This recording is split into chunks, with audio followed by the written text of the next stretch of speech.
Welcome to Alumni Field at Carol Hutchins Stadium. We are here for the home opener of Michigan softball as they get set to take on the Western Michigan Broncos. It is a beautiful sunny day, a little chilly, but a great day for home softball here in Ann Arbor. Along with Sydney Cyprian, I'm Ethan Sommers. Sydney, how excited are you for this home opener? I'm so excited for softball season. I don't know if you knew that I played softball, so anytime I get a chance to call a game or even just watch one, I get so excited. But yeah, we're just hearing the national anthem right now as we are about to start the game. Well, I played baseball up until about 7th grade where I realized I wasn't good enough to make the team anymore. So I'm happy to be next to you so you can tell me a little bit about what goes on in these games and help me out here. But it should be a good one. Michigan coming into this one rolling after a sweep over Wisconsin last week. Also picking up a win against Maryland. They are 4-0 in Big Ten play and 24-8 overall. Western Michigan comes in after losing 2-1 at Notre Dame. They are 8-19 overall, but 2-1 in MAC play. Should be a good one. What's the key to victory for both teams here? Yeah, so today we have an exciting in-state game between number 36 in the nation and number 1 in the Big Ten, Michigan, and number 5 in the MAC, Western Michigan. So both teams have different strengths, different weaknesses. Western Michigan Broncos have been dominant defensively. And like my dad used to tell me when I played softball, defense wins games. However, the Wolverines excel at bat with many of their hitters averaging above a 300. Which is insane if you know anything about batting averages in both baseball and softball. You know, if you're batting at 200 and maybe 250, you're doing okay. But if you're batting above a 300, you know you're doing great. So that's insane for the Wolverines to have most of their players above a 300 batting average. The Wolverines are also gifted in their pitching staff with ranked Big Ten pitchers, number 4, Lauren Durkowski, and number 12, Aaron Hain, sorry. However, the Wolverines are choosing to start Regan Bennett in the circle to give the Wolverines a different taste than they're used to. While Regan is known for her hitting, she has a secret pitching arm. So for today, she's batting and pitching. So if the Broncos want to beat the Wolverines, they will need to put much of their effort into their batting. And despite what my dad said, in this game, if the Broncos want to beat the Wolverines, they will need to trust in their defense and rely on their offense. Regan Bennett in the circle, the 2023 Michigan Softball Gatorade Player of the Year. And that's for her hitting. That's for hitting. She has a 6.3 ERA with just 3.1 innings pitched so far this year. But how about Lauren Putz last week? Won Big Ten Freshman of the Week with a .417 batting average, 2 doubles and 2 homers, raking in 6 RBIs total. She leads the team in all major stats and has led the team in hitting 4 of 7 weeks. She has been an outstanding freshman for this Wolverine squad. And Ellie Sealer hit a 3-run home run, her first of the year against Wisconsin. Yeah, I mean, I'm really excited to see Lauren Putz play.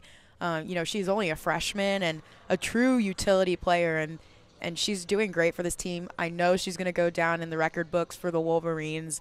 I mean, she's already, like you said, ranked in the Big Ten for batting, and she's just an amazing ball player. Her dad played baseball at Michigan and 12 seasons in the MLB. So obviously she's had some really good parental support when it comes to the ball game. Yeah, currently we're watching the softball hype video. Looks cool. This team is excited to finally be playing at home.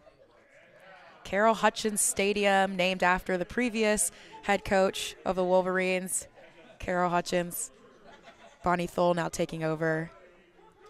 Cindy, you want to take us over the Western Michigan starting lineup here, their batting order? Yeah, so for Western Michigan, they will start at bat with Peyton Kelly, who will be playing left field, Riley Dittmer playing second base, Jordan Smith behind the plate at catcher, Tristan Head first base, Jaden Merrill at center field, Michaela Booth, third base, Riley O'Brien in right field, Caitlin Teague at shortstop, and Taylor Wolf as the designated player for the Western Michigan Broncos, with Kaylee Sawyer as the right-handed pitcher starting in the circle.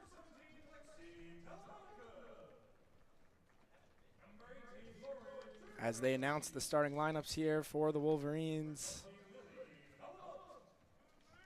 It's a little chilly, but the fans are here and they're bundled up. Yeah. Always in strong support of this softball group. Always excited to be inside broadcasting the game when it's not the best weather outside. Of course. However, we are looking forward to being able to open these windows up when it gets a little warmer. Oh, yeah. It's always really nice to be broadcasting either baseball or softball, because if you guys don't know out there, both the stadiums are right next to each other. So we get to see them in the distance when we're broadcasting the game, get a little update on the Eastern Michigan versus Michigan game, where we're also broadcasting that one. Can't see the scoreboard. However, you can get a perfect view of the field of Eastern Michigan baseball on the other end. So maybe get an opportunity to call both games if we get a little delay here. I've definitely seen it we'll where, try to focus on the softball. Yeah. I've definitely seen it where, like, if there is a home run and it goes out, sometimes it'll go into the other field for both teams. So that's always fun.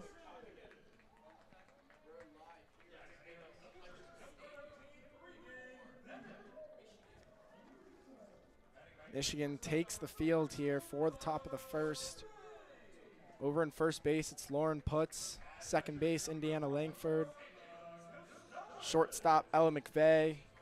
Third base, Maddie Erickson. Left field, Ellie Sealer. Center field, Janisa Conway.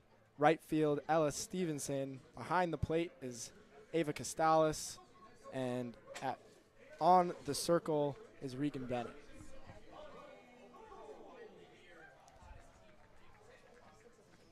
And up to bat first for the Broncos is Peyton Kelly. She's batting .283 on the year. She started all but one of the games she's appeared in. 17 hits, 5 RBIs, on-base percentage of 35.8. She'll look to lead off this Western Michigan lineup. Yeah, Peyton Kelly obviously looking good on stolen bases and attempts. She's perfect 3 for 3. So somebody that the Wolverines don't want to see on the bases, because if she steals, she's going, and chances are she's going to make it. But, yeah, I mean, she's a great person to start the Broncos off with. As you were saying, her stats, she has a .283 average, which, like I was mentioning before, if you're around that 300 average, you're doing great. So she's obviously getting on base, stealing and taking those extra bases and doing it well. So we just saw that throwdown from Ava Costalis going over a little bit, but, you know, maybe she'll clean it up for the gameplay. So Bennett gives a nod that she's ready, and we'll get ready for the first pitch here at about 5:07 p.m. here in Ann Arbor, Michigan. Peyton Kelly gets set in the box.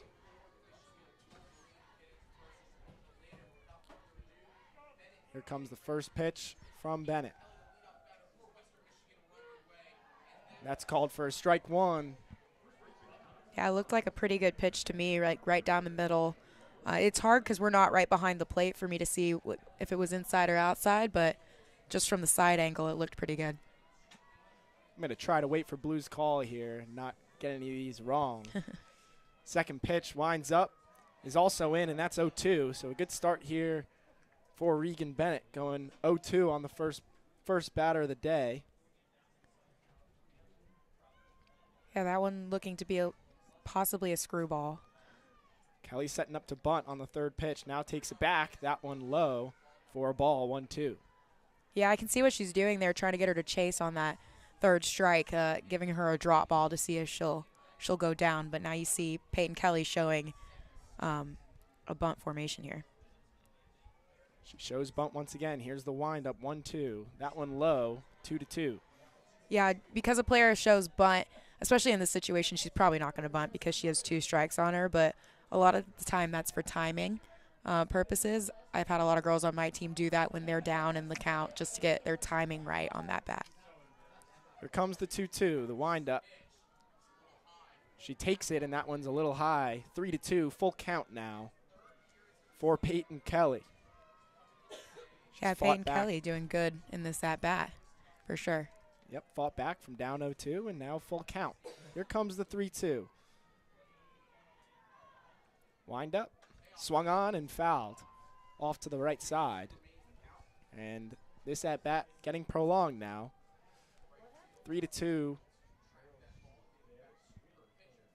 Yeah, definitely important for Peyton Kelly to set a tone here, especially because the Broncos are going to need to up their offensive strikes here. Here comes the 3-2. That one taken for a walk. So Peyton Kelly gets on base after going down 0-2 with a walk. And Western Michigan has a runner on first. How important is it, Cindy, to work that pitch count, especially early in the game, and get a runner on with no outs in the first? I mean, she did a great job battling back from an 0-2 pitch count, and it sets the tone for the rest of her team. Dittmar looked to bunt on the first pitch of her at-bat. However, took the pitch, and it's 1-0. So 1 ball, no strikes here. Runner on first. No outs in the top of the first.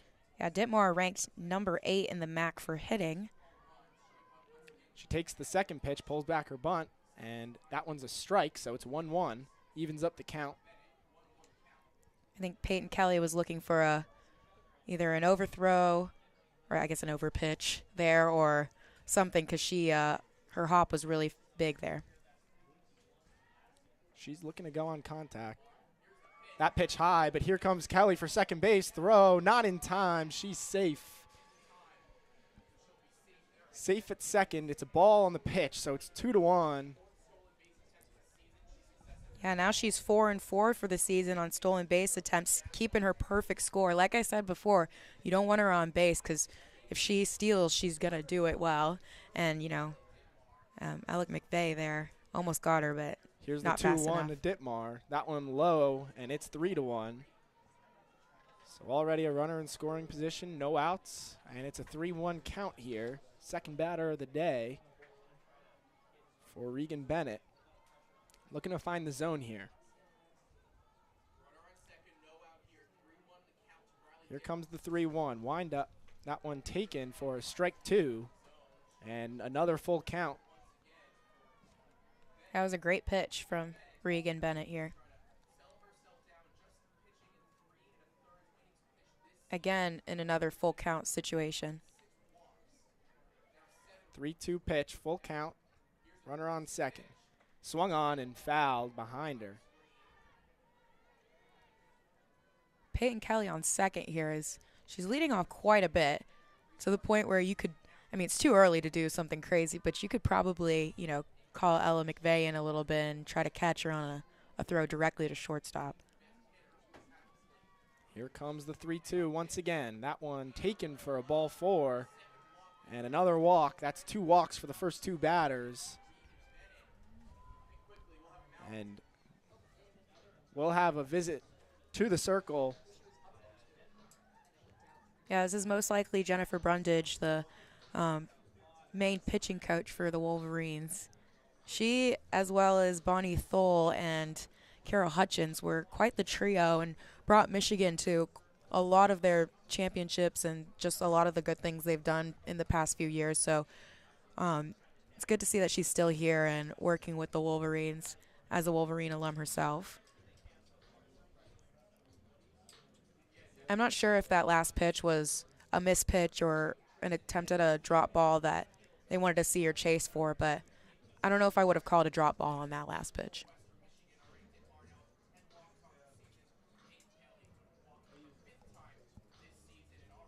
So that's a quick visit. Gain some confidence back for Bennett. We got a force out at 3. So an easy double play here for the Wolverines if they need one, which they do. Wolverines need an out here. As you said, Sydney, no outs, top of the first, runners on first and second after 2 walks. And it's Jordan Smith at bat. That one low, gets away from Costales, and both runners will advance. So now second and third, no outs, 1-0 count.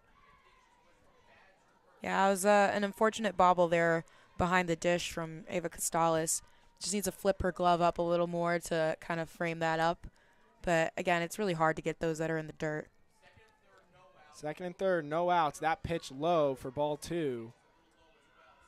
So 2-0 count now, no outs. And the Wolverines in trouble early in the top of the first. Regan Bennett looking to find the strike zone here with a 2-0 count to Jordan Smith. Here comes the pitch. That one low behind the dish. Gets away from Costales, but the runners will stay. It was a great hustle there by Ava Costales to get that ball and get back to the dish. Just you have Peyton, who's on third base right now, and she's looking to steal again. I mean, she already has 2 steals just in this first inning and at this first at-bat.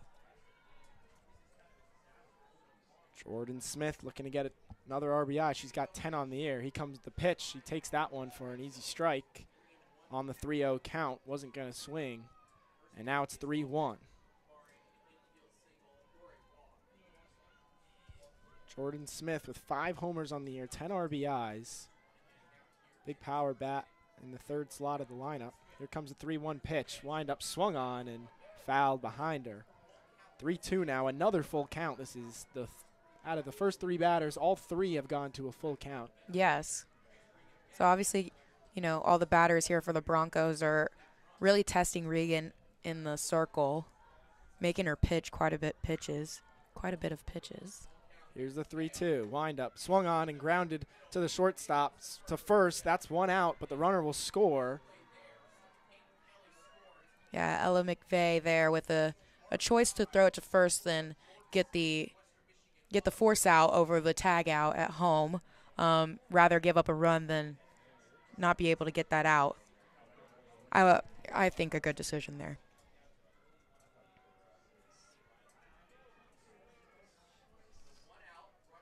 So it's 1-0 Western Michigan. The first pitch, that gets hit deep to right field, up in the air, and it is over the wall, a home run. Tristan Head brings a 2-run shot, and the lead is now 3-0 for Western Michigan. Yeah, it's her 3rd home run on the season. I mean, she also had a solo home run at the last game that they had against Notre Dame that they lost, but she was the only hit, or I believe she was a 3rd hit, but the only one that actually, you know, make something happen and get them a score, because it was 2-1, so it was her home run that gave in their 1 score.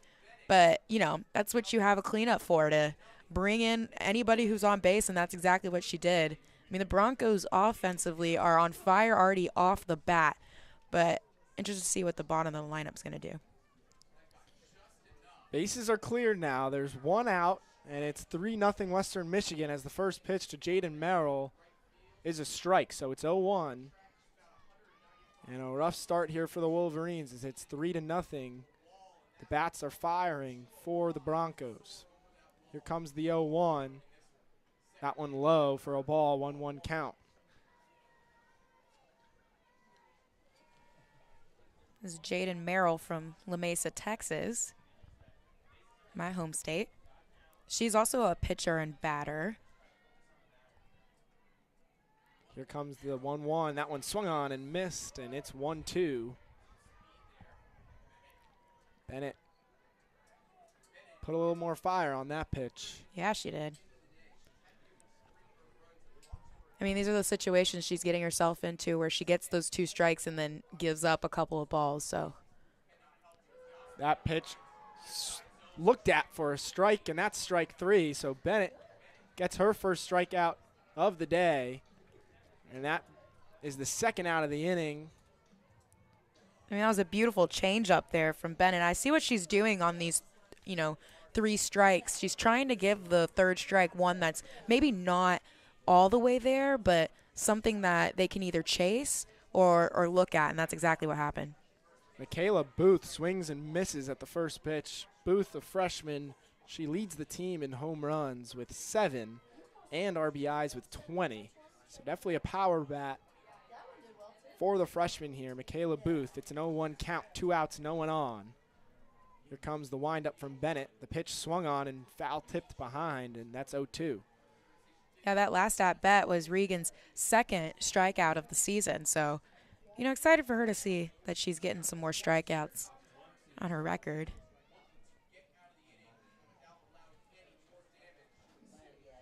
Here comes the 0-2 with 2 outs. Bennett winds up and deals. That one swung on and missed, and Bennett gets out of the inning. 3 runs given up, and Michigan will need to respond with some hitting of their own. Going into the bottom of the first, it's 3-0 Western Michigan, followed by the 2-run home run by Tristan Head, her 3rd of the year. Yeah, I mean, Regan faced their top 4 batters off the bat, and it seemed like they put them in the front of the lineup for a reason, but then you start getting to the bottom of the Broncos lineup, and that's where the girls are swinging at, you know, balls that they shouldn't be swinging at. That last one was low, definitely, and that's what Regan's been trying to do, is get that drop ball on their radar to see if they'd bite at it, and, you know, she did, and wasn't able to get her bat on it and gave her that strikeout. Her 3rd strikeout of the season, too. So Kaylee Sawyer will take the circle for the Broncos, looking to back up some productive hitting that the Broncos gave her. As Indiana Langford will lead off here for the Wolverines.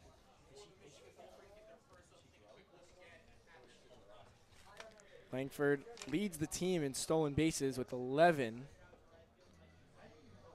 Yeah, Indiana Langford, she's been their leadoff batter since she started here at Michigan, and she's a great leadoff batter, might I say. She is one of the fastest ones on the team, and, you know, when she came in, she was, I'm pretty sure, the only one in her class, too. Since then, they have a couple transfers that have come in, but, you know, she's had to make her own, and she definitely has, being a starter right off the bat. But I wonder how she's going to match up to the Broncos' defense, because this is what the Broncos are good at, their defense. They have some ranked defense girls in the MAC for sure. Here comes the windup from Sawyer. She looks to bunt, but pulls away, and that'll be ball 1 as the pitch was low. Langford with an on-base percentage of .459 and has been hitting .417 in her last 4 games. So she's been productive offensively at the leadoff spot. Here comes the second pitch, 1-0. And that one called for a strike. Yeah, and like she's going for a slap. She's going for a slap for sure, yeah. Yeah, a lot of these left-handed hitters, they're either slap, hit, or bunt. And some of them can only do a couple of them, but it looks like she's slapping. Here comes the 1-1. And another strike called. Yeah, she's ranked 27th in the Big Ten for batting with her average. So obviously a really good batter, ranked top 30. Here comes the 1-2 from Sawyer. Langford sets, looks for another slap, but that one's high. She'll stay off of it. It's 2-2. This is also someone that the Broncos don't want on base, because she's 11 for 12 for stolen base attempts. That is a lot of stolen bases already on the season. And this is the home opener. Michaela Booth, a third baseman, all the way hugging the third base line. That one slapped foul into the bleachers. It's still 2-2. But they're hugging that third base line just a few feet in front of her, trying to stop this slap hit attempt. Stop Langford from getting on first base. But a 2-2 pitch coming here from Kaylee Sawyer. That's usually what you do. That's why you have the second baseman for the Broncos, basically where the shortstop plays. That one just outside. Jordan Smith, who's behind the dish here for the Broncos, tried to frame that one, but it's 3-2, full count now. And a ball works just as well to get Langford on base. So Sawyer will definitely look for the strike zone here. Here comes the windup. 3-2 pitch is swung on and missed by Langford. And one batter up, one batter down for the Wolverines. One out here. Kaylee Sawyer there really putting her own. I mean, that was a great, great at bat for her to have. I mean, because Indiana Langford is just a fantastic slap hitter. You saw the entire defense just shift over to the left, especially the infield. Now up sophomore Janisa Conway. She looks at the first pitch outside for a ball, 1-0 count. Conway had an outstanding freshman year. She has 7 home runs on the season and another, 10 to 11 stolen base attempt average there. Here comes the 1-0 pitch. That one looked at again outside, and it's 2-0. She's also a standout batter in the 4 games that the Michigan Wolverines had most recently in Oklahoma. Batting 5 for 15 with 3 runs, 5 hits, and 2-run dead center home runs. Here comes the 2-0. That one just outside again, and it's 3-0. So we'll see if Conway even attempts to swing here on the 3-0 count. 1 out, no one on.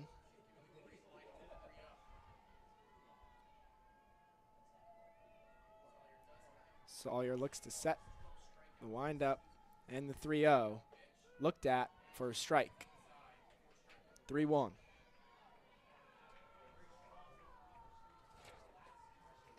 Jordan Smith behind the dish for the Broncos, working really hard there to frame these pitches in, and I would say it's working out for her. Here comes the windup. 3-1 count. That one looked at outside, ball 4, and Conway will take first base, and Michigan has their first runner on of the day here in the bottom of the first. Yeah, I think they were trying to give Conway, something hard to hit, like not giving her anything in the center because she is a home run hitter with 7 home runs on the season. They weren't trying to miss down the middle. That would be the worst thing that they could have done. So, I think they gave up that walk just to prevent her from getting something good off them. Now up Ellis Stevenson with the runner on first, 1 out. She swings at the first pitch and gets foul tipped behind her. 4 strike 1, 0-1 count. Stevenson, a unanimous Big Ten All-Freshman last year, batting .340 this year, 6 home runs, 28 RBIs. She really has done a great job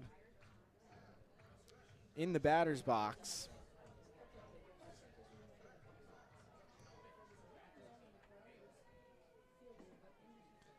So here comes the 0-1 pitch.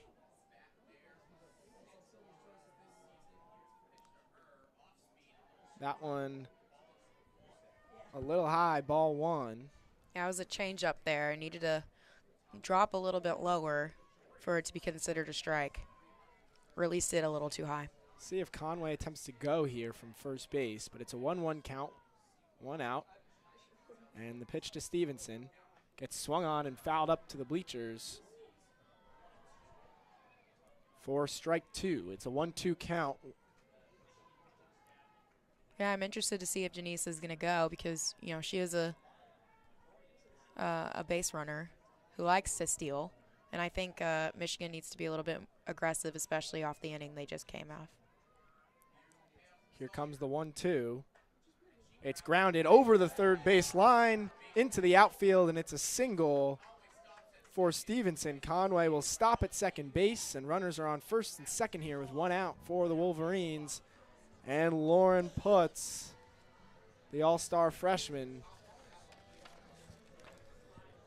Yeah, this is a hard situation to be in for Michigan. I always say that having a runner on second and first might be the hardest thing to get out of because you have that force out at any of those bases. It's an easy double out for the Broncos if they're able to get one, but Lauren Putz has just been outstanding. She can make something happen. First pitch to Putz is outside, 1-0 count. It was Michaela Booth who tried to make the play at third base on that hit by Stevenson. Bounced right over her head, and it was a single for Stevenson. Here's the 1-0 pitch to Putz. looked at high and outside. That's 2-0. She's being extremely disciplined at the plate, which is, I think, the reason why her average is so high. I mean, 10 home runs, 424 batting average, which is insane, especially in D1 softball. So she's just a disciplined player. Here comes the 2-0. That one way outside. Janisa Conway looked kind of upset that she didn't take advantage of that. She had a good hop on it, but then hesitated a little bit there, clapped her hands in frustration as she walked back to second. Jordan Smith did a good job recovering the ball there. Here comes 3-0 to Putz. She's a heavy hitter. We'll see if she swings here. She does, and it gets fouled.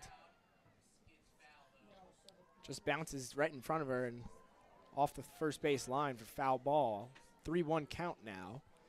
I'm thinking that one got hit somewhere really weird on her bat, like the knob or something, because it sounded weird and it spun off the bat weird, and they're exchanging the balls too, so I'm thinking something happened there.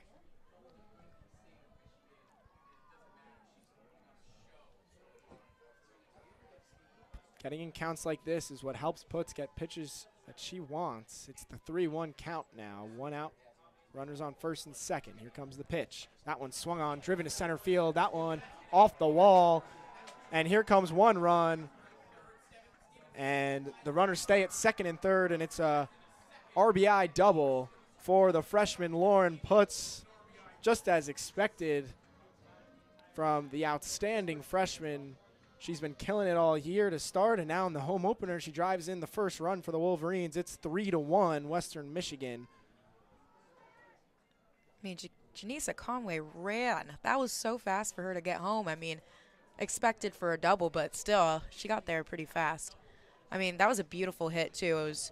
It was the perfect place for it as well. It was kind of off of center and to the left a little bit, but enough for center to be the one to go get that ball, and bounced right before the wall, so a little bit more oomph and that would have been out of there. So it's Putz on second, Stevenson on third, with 1 out here. And Megan Beamer up to bat. Beamer, the designated player here in the lineup for the Wolverines. No home runs, no stolen bases or attempts this season, so hoping to probably get her on base so that she can show what she's made out of. She does have 4 RBIs, batting .375. It's the 0-1 count now. Here's the pitch. Off speed, just outside for ball 1. And it's 1-1 with 1 out.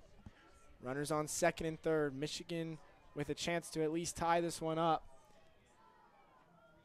I mean, unlike her other changeup, that was a good, level for Kaylee Sawyer, but just a little outside. Here comes the 1-1. That one just inside for ball 2.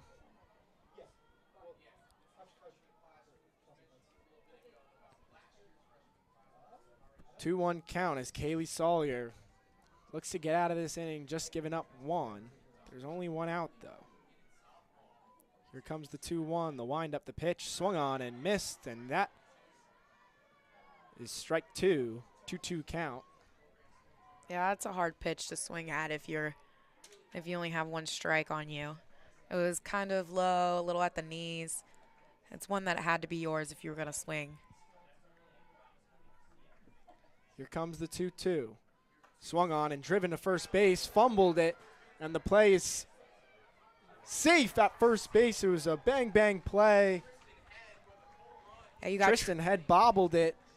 Riley Dittmer corralled it and threw it back to Head, but a great job there by Megan Beamer to get safe and runners on the corners as 1 scored. Stevenson scored from third and Putz advanced to third. It is 3-2 now. Western Michigan leads, but with just 1 out and a runner on third and first, runners at the corners here. Michigan with looking for an opportunity to at least tie this one up. Yeah, that's one of those things where Tristan Head at first base there, like, it was a hard hit, very understandable. It was really good for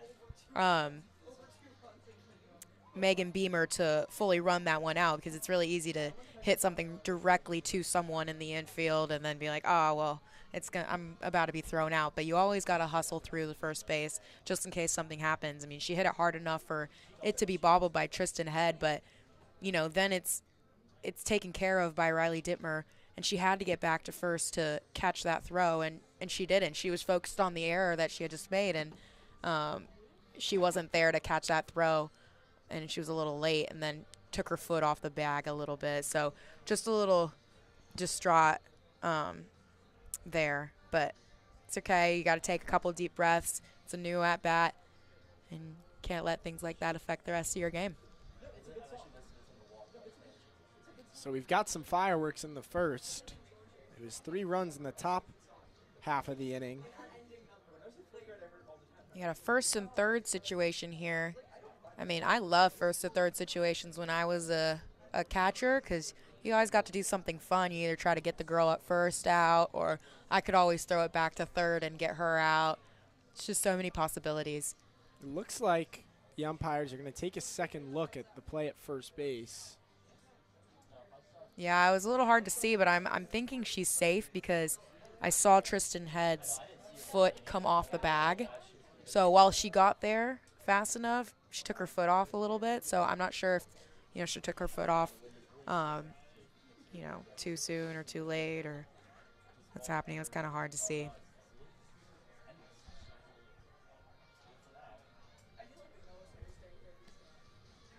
We had a perfect view of it, and all I could tell you is that it was close. Yeah, hard to tell. They will take a second look, so we get a little bit of a break here.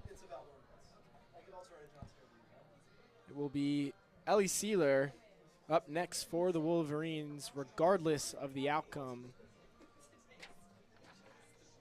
The run will score no matter what, so it is 3-2 Western Michigan. It is a debate of whether there is 1 out and Beamer is on first base, or 2 outs and just puts over at third.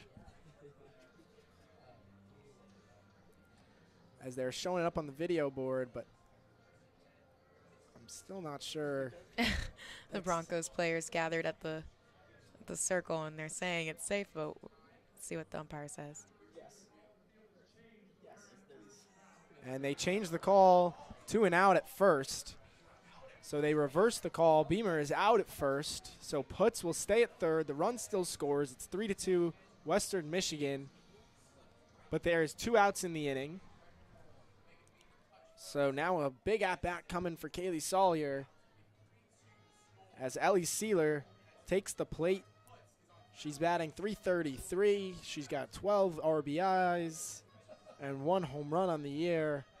Looking to improve that 12 RBIs to 13 here in the bottom of the first with 2 outs and a runner on third.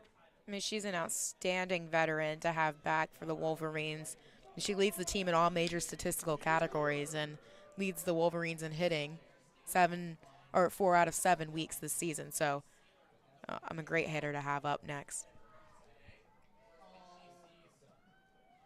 And the first pitch outside for ball 1 to Ellie Sealer.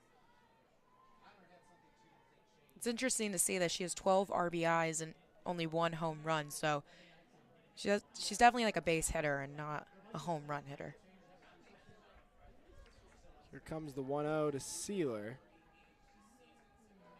That one low in the dirt, and coming home is Putz. The throw, not in time. Putz slides in safely. And a great steal of home for Putz. And Michigan ties this one up 3-3. The bases are cleared. It's a 2-0 count, but it's 3-3. Well, 3-3 all tied up here. I mean, that's just an unfortunate situation. It bounced off her knee pad behind the dish and came almost all the way back to the circle, and so taking advantage there. The 2-0 gets popped up foul. Same spot in the bleachers every time. It's 2-1. Someone should move up there. I know. I should go over there with my glove. Here comes the 2-1 to Sealer. No one on now. 2 outs. The wind up And the pitch, that one popped up to left field and caught in left field by Peyton Kelly. And that will end the inning. It's 3-3. Michigan responds and gets 3 runs of their own. And we'll head to the top of the second. Yeah, Michigan taking advantage on the bases, something that the Broncos didn't really have to do too much with some pass balls or, deflections off the pads of the catcher. There was just a lot of those runs came in because of, being able to take advantage of some bobbles or things that just were happening for the Broncos. So as they need to clean up their defense if they really want to hold Michigan, because it wasn't really too much of the Michigan batting that saved them. I would say it was mostly their base running and their smart decision making when it comes to the offensive side. Although you did have Putz's really good hit to center field. I mean, that was beautiful. Looks like it'll be Haley Ferguson for the Wolverines taking the circle in place of Regan Bennett for the second inning. Ferguson with a 4.28 ERA over 18 innings. Yeah, it looks like they're putting in a lot of their non-starting pitchers just to give them a chance to show what they're made of in the circle. Ferguson, a freshman in high school as the right-handed pitcher. Broke conference records for single-season strikeouts with 281 and career strikeouts with 922 and career ERA with .91, which is incredibly impressive. So Haley Ferguson given another chance to show what she's got here in the top of the second in the home opener for the Wolverines. It's 3-3. She has 8 strikeouts on the season, 9 walks, and an ERA of 4.28. So definitely a good pitcher for not as many batters. And it's freshman Riley O'Brien in the box for the Broncos. She looks at strike 1, and it's 0-1. Ferguson gets ahead in her first batter of the day.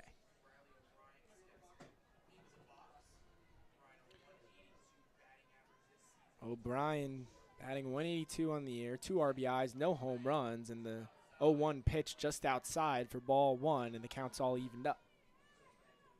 From here, that pitch looked pretty close, so she's getting there. She just needs to move him inside the box a little bit more. Here comes the 1-1. That one low for ball 2. Nice scoop there by Costales. Yeah, drop balls were my least favorite to catch as a catcher, so I do not envy her. As Ferguson asked for time. Didn't see, it looked like she didn't really see the pitch call there. 2-1 now. Here comes the windup. Pitch swung on and fouled. Evens up the count at 2-2. Nice inside pitch there. Good spin on the ball, which caused it to deflect backwards as she tried to swing for it. The 2-2 to O'Brien.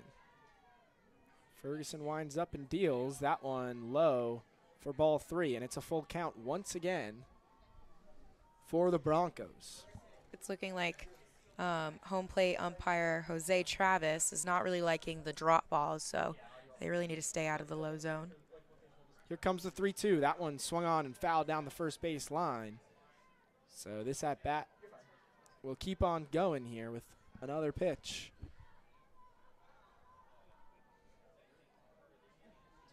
So the 7th pitch of the at-bat coming up for Haley Ferguson to Riley O'Brien. Here comes the 3-2. That one looked at for a ball 4, and O'Brien will take first base, and the first batter for Ferguson is a walk. And with no outs here in the top of the second, there's a runner on first. Ferguson kind of shrugged that one off. Didn't seem like mattered too much. She's ready for a new batter. Caitlin Teague takes the batter's box. She swings at the first pitch and misses. That one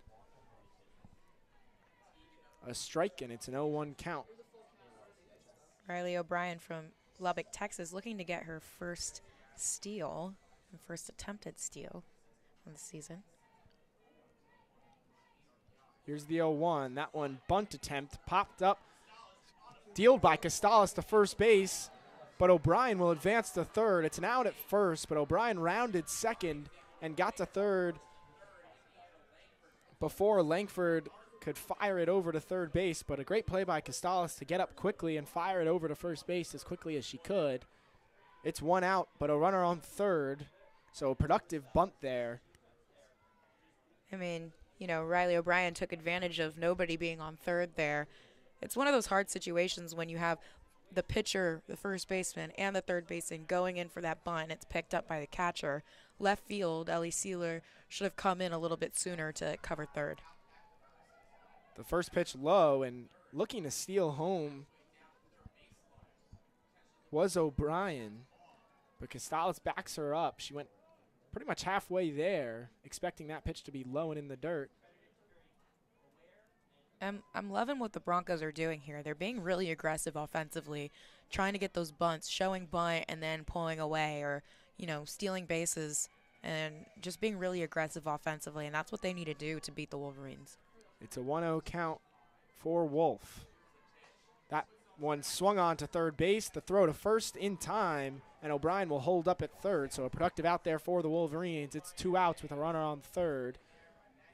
Yeah, great check there by Maddie Erickson at third base. She had her right there, Riley O'Brien, and checked her for a little bit and then made her throw all the way to Putz at first and was able to get that out and keep Riley O'Brien at third. It was a good amount of time to check someone, I would say. She took 2 hops, and on the first hop, looked back. On the second, fired. That one right back to Erickson. The throw to first in time, and Michigan escapes, not giving up 1 run. Yeah, stay off that third baseline. You got Maddie Erickson there making all those outs. Doing a great job. Erickson with back-to-back plays in the field, and the Wolverines get out of there after giving up an opening walk, which advanced to third on a bunt with 1 out. No runs scored in the top of the second. I mean, I think the Broncos were doing exactly what they needed to do, and something they should keep up throughout the game is be really aggressive offensively. Because, you know, the Wolverines had a couple of, you know, lapses and, you know, oh, I should be over here. I need to get over there fast. Like, if they were there fast enough, they might have been able to get the Broncos. And the Broncos did a good job at taking advantage of when those lapses of, I guess, like, thought happened. But the Wolverines also were able to get those routine plays, and that's how they were able to get out of the inning. You know, Maddie Erickson doing exactly what she needed to do at third base. So the Wolverines looked for a new arm after giving up 3 in the first. Western Michigan will not, as Kaylee Sawyer will stay on the circle. And I believe it'll be Maddie Erickson, after making 2 straight plays in the field, will step up to bat here to open up the bottom of the second. Junior from Oregon, Wilsonville, batting a .267 average and 4 home runs on the season. She was all Big Ten first team at third base last year. We saw a little bit of that in the top half of the inning, and now she'll look to produce some hitting for the Wolverines. So here comes the pitch. That one looked at outside, and it's 1-0. Erickson batting .267 with 4 home runs, 15 RBIs on the year so far.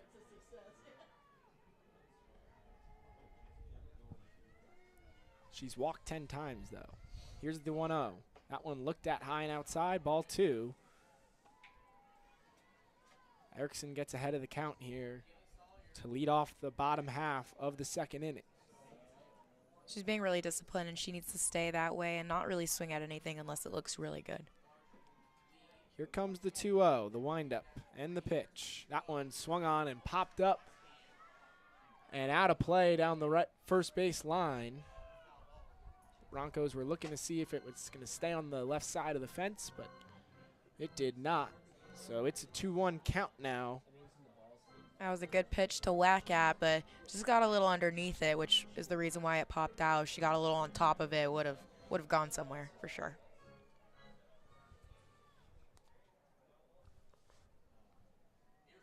Here's the 2-1. That one off speed and fooled Erickson. It's 2-2. Great pitch there by Kaylee Sawyer.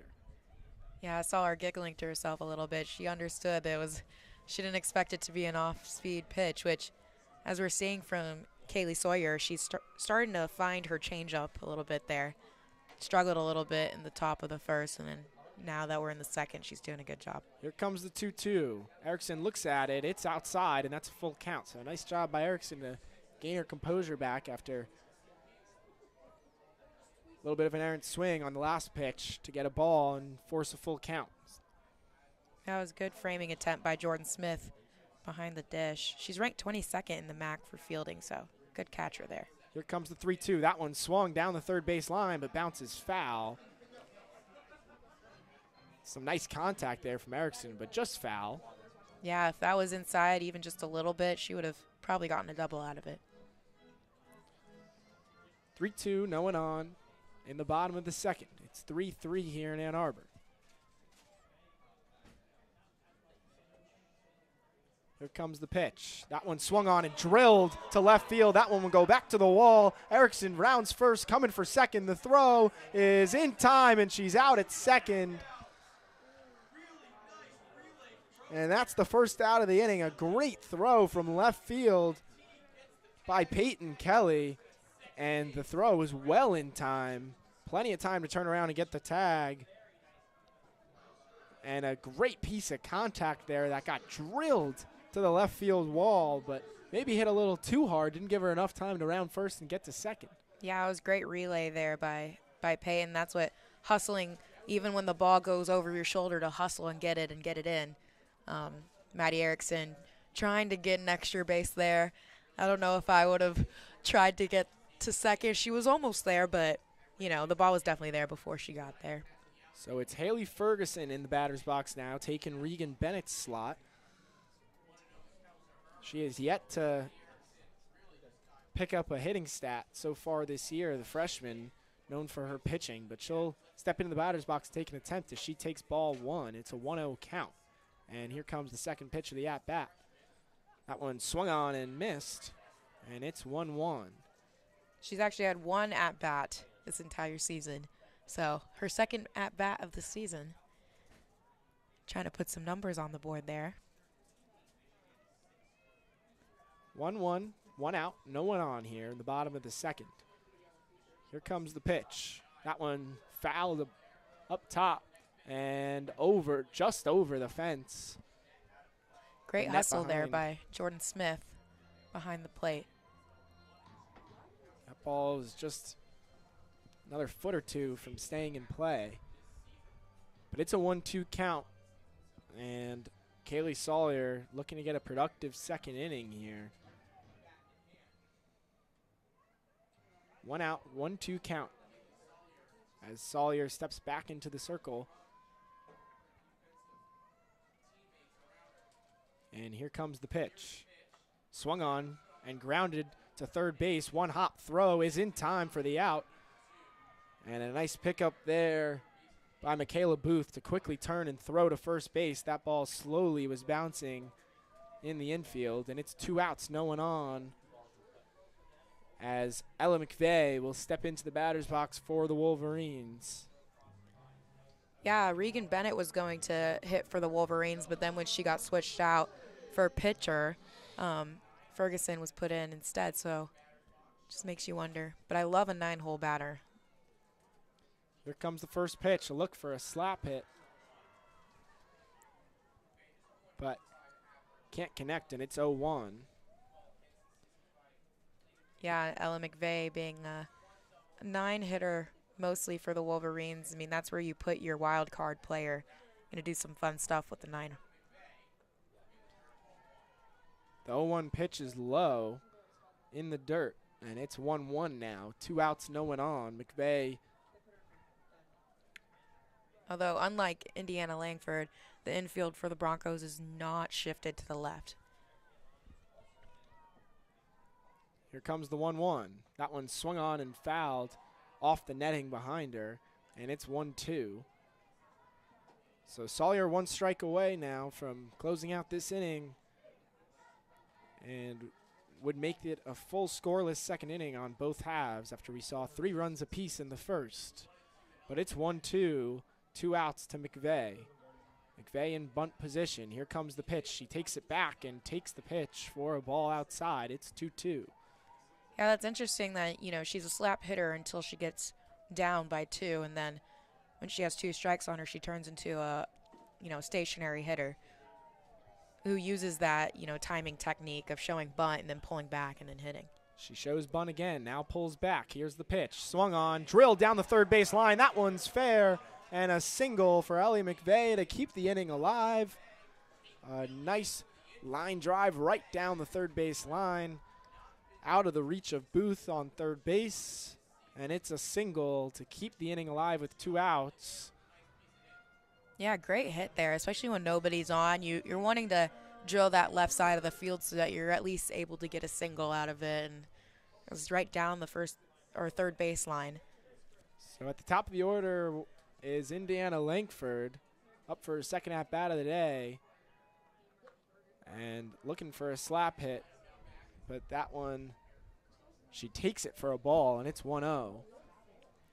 The throw back to Sawyer was over her head, and good thing Riley Ditmar at second base was there. But here comes the 1-0 to Langford. She slap hits it, and it's a dribbler. There's no one at first, and she throws it to first. It's an error, and Wolverines will advance, and they will hold at second and third. Booth picked up the slap hit that was dribbling right in front of the plate and just turned and fired it to first, but nobody was home. Wow, Indy Langford there, I believe it was a bunt for that. It looked like a slap, but then she ended up bunting it, which is probably what threw the Broncos off there a little bit. Nobody on first, and she almost ran completely through into the outfield when she got to first, noticed nobody was there, and then started sprinting towards second, and she is the fastest person on the team, so obviously she made that and almost made it to third, but you know, you had Ella McVeigh there on third base, so she ran back to second. Big grin on her face as she's giggling there on second base. And then the ball got overthrown was it back to the pitcher, I believe? It just got overthrown all the way to the Broncos bench. Ball got thrown from right field, trying to bring it back in, and went all the way towards the Broncos bench. Almost brought McVeigh home, but she stayed at third. But there was at one point 2 outs and no one on when McVeigh was at the box. She hits a single, and then a great bunt there by Langford, and now there's runners on second and third with 2 outs for Janisa Conway, looking to make something of this inning with a little 2-out rally here for the Wolverines. Yeah, great choice for a second slot batter here. Here comes the first pitch. That one swung on, not great contact, and it's a fly ball to second base, and that's the 3rd out of the inning. Yeah, that one definitely got a little underneath it, and it got lobbed over to second base. But, I mean, a great inning for the Wolverines despite no runs on the board. They were able to do some fun stuff at the plate and confuse the Broncos a little bit, especially Indy Langford there. She's such a fast runner. Like, when that ball got lobbed to second, she was almost home. Like, right behind Ella McVeigh running home. So, you know, I like that setup there with Ella McVeigh in the 9-hole and Indy Langford starting. You got 2 slap hitters. Indy also able to bunt and Ella able to hit. So I think that's just a good setup there. Yeah, I was wondering if they were going to send McVeigh home because by the looks of it, with Langford's speed, she was easily going to be safe at third. But it was a question of whether McVeigh could have gotten to home in time. I guess, you know, we're a little early, but I don't know. You could start being aggressive on those types of things. Conservative on the base running there, especially with that throw-in ended up going to the Broncos bench. I think it could have worked out for the Wolverines, but it remains 3-3, and there was some fireworks there, some action happening, unexpected with 2 outs, but no runs to speak of in the second. It's still 3-3 with all 6 runs coming in the first. Yeah, both teams, I guess, need to really start being more aggressive when it comes to, I don't know. They've been aggressive with their offense. It's just some of those decisions that, could have gotten that extra base, could have come home. I think They should start making those as we're moving into the middle of the game. they went a little aggressive with Erickson rounding first and going to second on the first at-bat of the inning, and that was an out, and maybe that caused them to be a little bit more conservative the next time around. But Ferguson stays in the circle, and the first pitch at the top of the third to Ditmar is a ball low, 1-0. She got walked at her first at-bat. So it's 3-3, but Michigan leads the hitting competition 5-1, as the one hit from Western Michigan was the 2-run home run by Tristan Head. Here comes the 1-0, that one inside for ball 2. It's interesting. They list her here as a right-handed batter, but she's batting left. So I wonder if she's a switch hitter or it's just wrong on the stats. The 2-0 gets grounded to second and gets recovered, and a nice play there by Langford to cover the ball, get in front of it, and throw it over to first for the first out of the inning. That ball was hard hit to second base, but no problem for Indiana Langford. Yeah, Indy Langford was set up perfectly there, kind of on the crest where the outfield meets the infield. And that was just the perfect place for that. Any closer into the infield, she probably would have missed it or bobbled it even more. And the first pitch of the at-bat to Jordan Smith is a strike, and that's an 0-1 count. 1 out, no one on here in the top of the third. Yeah, she had a ground out to, I believe, McVeigh, Which scored the but run. scored a run, yes. The 0-1 was inside, so it's ball 1. 1-1 count now.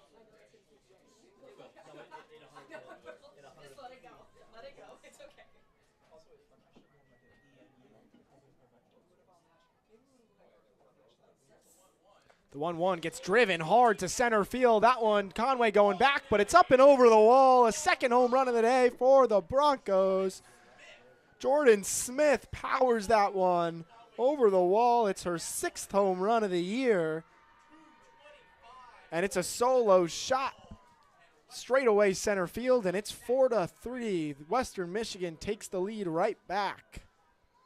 Yeah, it's interesting to see the different batting styles here for the Broncos versus the Wolverines. I mean, the Broncos are big hitters, whereas the Wolverines are base hitters, getting those bases and then moving their players along. But, the scores are pretty matched for the different hitting styles. But obviously that home run pushed the Broncos ahead by 1, 4-3.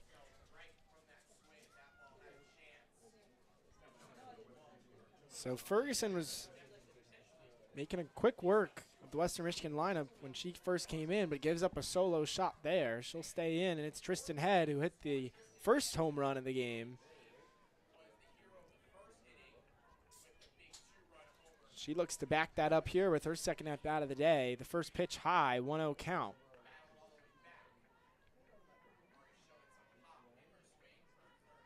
And here comes the 1-0. That one swung on, grounded to third base. A nice jumping play and throw to first in time. And that's out number 2. A great play there by Maddie Erickson, and she is a stud out there in the field, making plays left and right from third base. Yeah, it's so easy to let ones like that go. I mean, it was pretty far above her head, and she was able to make that reach and catch that. But, she was being aggressive there, jumped for it, grabbed it, and got her out at first where, I'd say a lot of players could have just let it go and, blamed it on the height. First pitch is fouled away by Jaden Merrill, and Erickson had to go full extension on a high jump there. But another impressive part of the play was how quickly she gets the ball to first. She's got a great arm there across the diamond. Here comes the 0-1. That one hit to left field and caught by Ellie Sealer, and that's out number 3. So Western Michigan on a solo shot from Jordan Smith to straightaway center picks up one more run, and they lead this one 4-3 at the end of the top of the third. And Michigan will look to respond once again. They gave up 3 in the top half of the first, and then they scored 3 in the bottom half.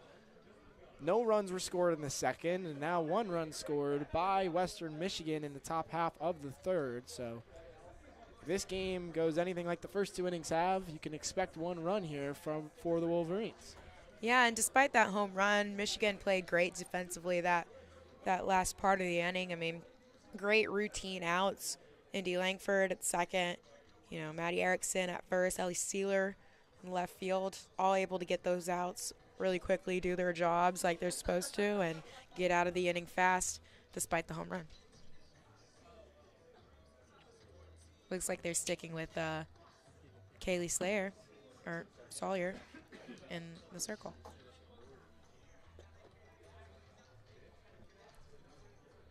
Yes, so Sawyer will stay in for her 3rd inning of the day. As up first for the Wolverines will be Alice Stevenson. In her first at-bat, she hit a single and later scored. Which got the Wolverines going in the bottom half of the first. So she'll lead off the 3rd inning here, bottom half, as the first pitch from Sawyer comes in. That one off speed and just high. 28 RBIs on the season, one of them being, in that first inning. That is a great team player right there, bringing in her other teammates. Here comes the 1-0. That one swung on, drilled over the shortstop, rolls all the way to the left field wall. Stevenson will round first, come to second. That throw not in time, and she slides in safely. A great double there to lead off the inning for Ellis Stevenson, and she's 2 for 2 on the day, single and a double. Yeah, great hit there. I mean, perfect spot, left center, low enough to, hit the field and roll to the back wall so that it would be a diving catch if anybody was going to be able to get to it. So just a great hit overall and a perfect double. And now up to bat, Lauren Putz. She's 1 for 1 with an RBI double in the first inning. And with no outs and Stevenson on second, she'll look to pick up her 2nd RBI of the day. She swings at the first pitch. This one drilled to right field, and you can forget about that one. Lauren Putz, a 2-run shot to right. And what an outstanding start to her collegiate career has she been having. An RBI double and then a 2-run shot in her first 2 at-bats of the home opener, and it's 5-4 Wolverines here in the bottom of the 3rd. I mean, being hoisted up there by Maddie Erickson, and for good reason. That was a beautiful hit. I mean, it was gone. You knew it was gone from the sound off the bat. And I was about to make a joke about her getting a double and bringing in, who was it that was on second? Stevenson, yeah, Stevenson. Bringing in Stevenson and getting another double RBI there, but you could, like you said, forget about that ball. It was gone. So Megan Beamer, after the bases are cleared, comes up to the plate and takes ball 1 low. Beamer in her last at-bat was called out after a review at first, but drove in a run. So she picked up her 5th RBI of the year. And she looks at ball 2, 2-0 count now. That one was high and outside.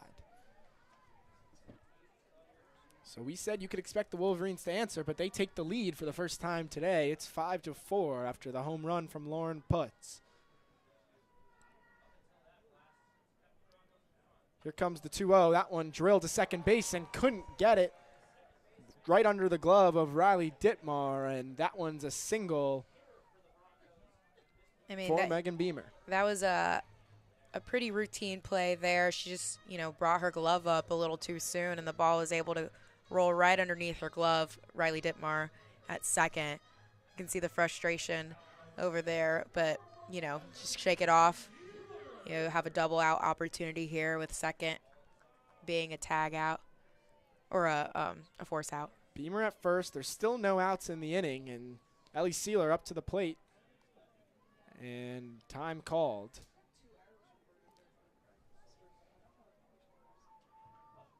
So they will rule that an error by Ditmar.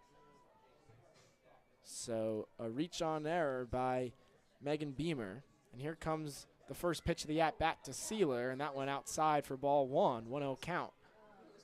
Ellie Sealer 0 for 1 on the day. Looking to pick up her first hit. Yeah, in their 4-game series, there were 4 runs, 6 RBIs, and 4 extra base hits. The 1-0 is in and called for a strike. Beamer thought about going, but retreats back to first base. 1-1 now, no outs. We'll see if Beamer goes here during this at-bat. Maybe waiting for an off-speed pitch. Here comes the 1-1. That one a bunt, and it's a perfect bunt. The throw to first, not in time. Rounding second is Beamer. The tag in time. And a great tag there by Michaela Booth. It was a close play, and Beamer's out at third. Sealer's safe at first, and I think the Wolverines are going to ask the umpires to take a second look because this was very close. And taking a look there on the video board, I mean, it looked that really looked close. really close. And I it mean, looked like Beamer could have got under that tag and been safe at third, which there would still be no outs in this inning and runners on the corners after already giving up 2 runs. A big-time call here that could shift some momentum in this game. Yeah, if you'd ask me right off the bat, I think she was out. But looking back at that replay, I think she got underneath that tag enough to get her hand on that base, and then the tag hit her afterwards. But it's so hard to tell. I mean, Bonnie Thole over there at the third baseline thinking it was definitely safe, so that's why she challenged it. We are a bit the full length of the field away from the video board, so we're a little far. It's hard to tell exactly from our point of view when that glove touches. We're also blocked. We're looking through the net in front of us, so that also affects our viewing situation here. So we'll just wait for the officials. I don't think either of us are going to give you a full prediction of what this call is going to be. It is very close. Ruling on the field was an out at third. So the way I lean is that they might stick with that call, but we'll see. I mean, but great aggressiveness there. That's kind of what I'm looking for when you're talking about base running and you're up in the count right now. I mean, not the count, but like the score. You got to start being aggressive and keep it going throughout the game. So this is the second review of the day. The first one was also Megan Beamer. And it was overturned, and she was called out. She was called safe originally at first. It was overturned, and she was called out. Now Megan Beamer, sliding into third, was called out on the tag. And Michigan will challenge this time and look to get an overturn of their own. That was an interesting at-bat for Ellie Sealer, though. I mean, looked like she was going to go in for a hit, brought her bat in really fast, but then slowed it down last minute for that bunt. Great bunt. But it was a beautiful bunt. So now I'm thinking I should start bunting that way, where it looks like I'm about to hit, and then I slow it down and then just bunt it. But I don't know if she was confused or if that's how she was supposed to do it, but it worked out for her. And great hustle to first base. I mean, they got that ball to first, but she was there way before they could get her out. Ellie Sealer, the veteran, and they will uphold the call on the field. So Beamer ruled out. So she's 0 for 2 on reviews today. And that is the second out of the inning. Excuse me, I think I said it would have been the first out of the inning. It is the second out of the inning, and now instead of runners on the corners, it is just Ellie Sealer at first, 2 outs, and it's Maddie Erickson. She recorded a hit on her first step out of the day, but she was called out at second trying to turn first and turn it into a double. It was a hard hit line drive to left center that bounced off the wall. It was a great play by Peyton Kelly over in left to get the throw in time and the tag in time. We have but a she new is pitcher. 1 for 1, and Western Michigan will look to a different arm. It will be Casey Fazzini. I mean, definitely, I believe their best arm on the team. Ranked number 9 in the MAC for pitching. And she just pitched her first complete game at their last game versus Notre Dame, which was a full 6 innings. And she only allowed 5 hits, 2 runs, and 1 strikeout. So despite the loss, she held her own with a 2-1 loss to Notre Dame. She plays a little bit of both ways, Casey Fazzini. She also hits .250 with 3 hits, 2 RBIs on the year. But the sophomore pitcher will take the circle this time. She's got a 3.88 ERA over 52.1 innings pitched. Record of 3-5, 26 walks, 9 strikeouts.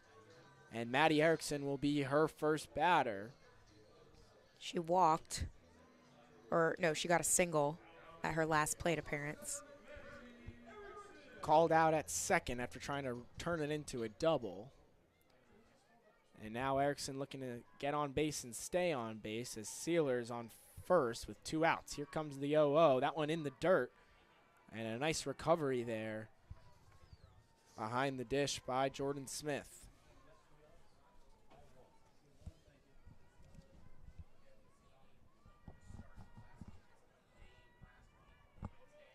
Here comes the 1-0. That one swung on and floated to the shortstop, and that one caught for the second out. So, excuse me, they had the video board wrong here in Carol Hutchins. Yes. They had 2 outs on the video board. I originally thought there was 1 out. I saw the video board said 2 outs. I corrected myself. It turns out I was the one who was right. So, there you go. Stick to your gut. And there's 2 outs now. Sealer's on first, and it's Haley Ferguson staying in the batter's box here. So that would make you think that they're going to stick with Ferguson in the circle next inning. Yeah, possibly. That they're still having her bat here with 2 outs, no one on. Also, I don't think that's a bad decision, though. She's been doing good. And Ferguson grounds it to short. The throw is in time to first. A nice catch there at first base by Tristan Head, and that's the 3rd out of the inning. Michigan scores 2 off the 2-run shot by Lauren Putz, and it's 5-4 Wolverines at the end of the 3rd. Yeah, that catch a little bit in the dirt there, but Tristan Head able to snag it and get that out. I mean, a fantastic home run there by Lauren Putz that pushed Michigan ahead. 2 extra runs, which is what they needed in response to that home run from the Broncos in the top of the inning. So now the score is Michigan 5 and Central Michigan 4. I mean, Michigan's doing a great job at responding, but, at some point they can't respond for too long. They need to keep up, get ahead and then stay ahead. So they really need to shut down the Broncos here if they're wanting to stay ahead and get those extra runs in the next few innings and eventually win the game, because the Broncos are giving them a run for their money, I will say.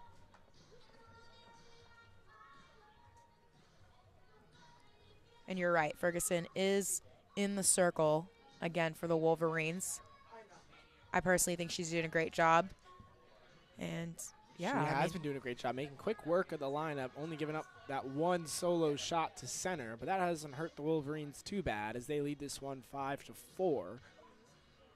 Ferguson will keep command as we head into the top of the 4th here. We have Michaela Booth for the Broncos up to bat now from Allen, Texas. Again, another Texas native. A lot of those on this team. Here comes the first pitch to Michaela Booth, and that one called for ball 1. Yeah, great attempt there at a drop ball, but just doesn't seem like Blue really wants to give the drops. Here comes the 1-0 for Booth. That one looked at and just outside. That looked pretty close to me, but just outside, and it's 2-0.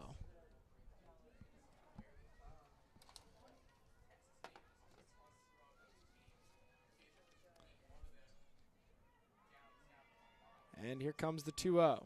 That one high, and that's ball 3. Yeah, this is a great situation for Michaela Booth to be in. You're really only going to swing at anything that's right down the middle, I would say. So the freshman Booth leads the team in home runs and RBIs, as mentioned earlier. Now in a 3-0 count, going to look for a pitch to hit. She takes strike 1, though. That one looked good from the side, but I'm not sure if it was maybe a little not giving too the green inside light for her. there. Maybe not giving the green light there on the 3-0. But you would think your biggest power bat. But here comes the 3-1. Now looking for a pitch to hit, and that one's low for ball 4. And Booth will take first base on a walk to open up the top of the 4th. No outs, runner on first for Riley O'Brien. O'Brien walked in her last at-bat and got all the way to 3rd. Another Texas native from Lubbock, where Texas Tech is. I wonder why a lot of... And a pinch runner coming in. Sorry to interrupt you, Sydney, but a pinch runner coming in for Michaela Booth. It is Emily Yacapraro.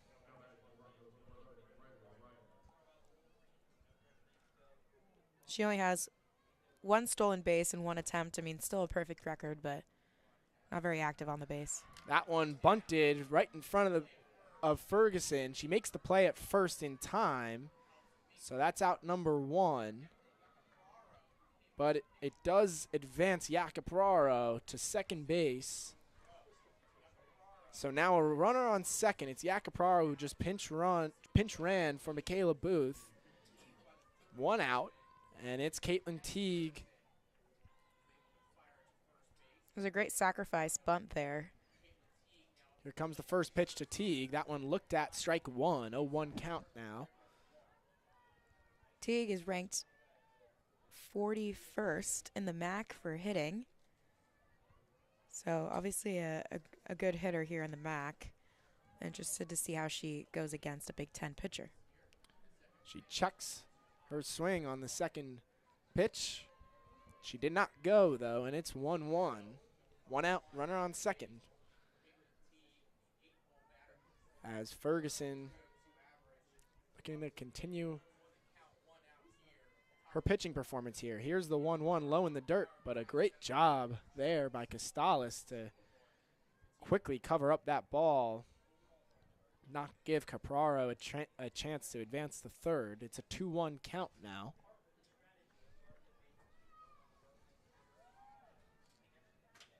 And here comes the 2-1. That one swung on. Yeah, and it looks like got on the hands there of Teague. And it's a 2-2, fouled away.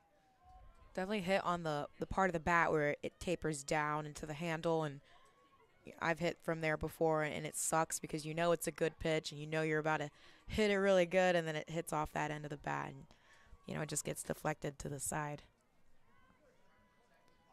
So here comes the 2-2 from Ferguson. That one outside. Ball number 3. And the count's full. Runner on second, 1 out for Western Michigan.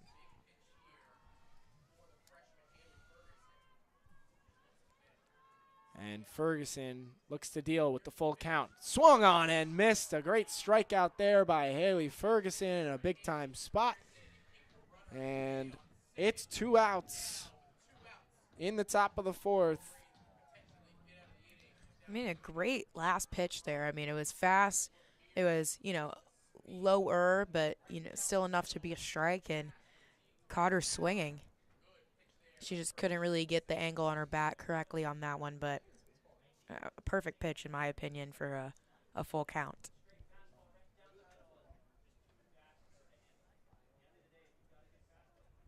So it looks like a pinch hit here.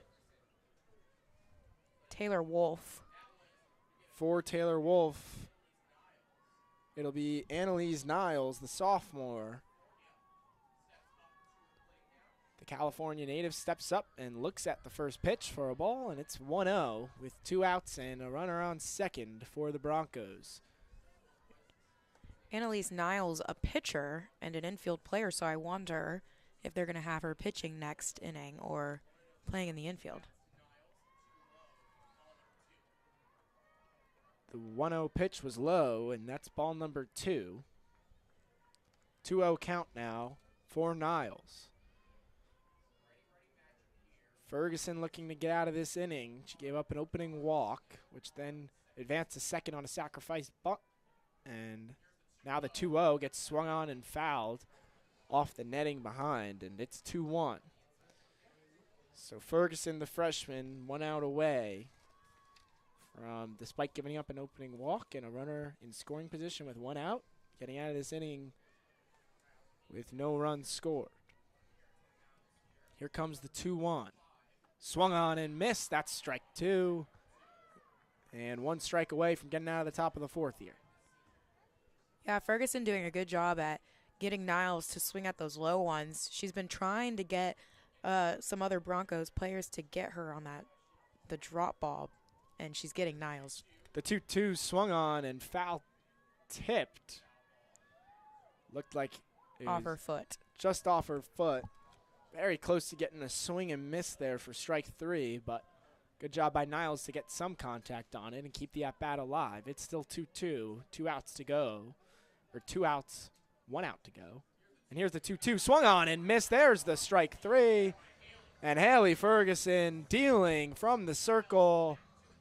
And we head into the middle of the 4th inning. It's 5-4 Wolverines. Yeah, freshman Haley Ferguson doing a great job in the circle for the Wolverines. I mean, really showing what she's made of. And sometimes it's hard for a freshman, especially a freshman pitcher, to come into D1 softball and play to the level of D1 softball. Even if you have played travel and you have, pitched at a certain speed or a certain amount of pitches, you're still going up against batters and another team that has players who are or have been playing D1 for a while. And Haley Ferguson looks exactly like a D1 player. She looks no different. She doesn't look like a freshman. And, that was a great inning for her, I would say.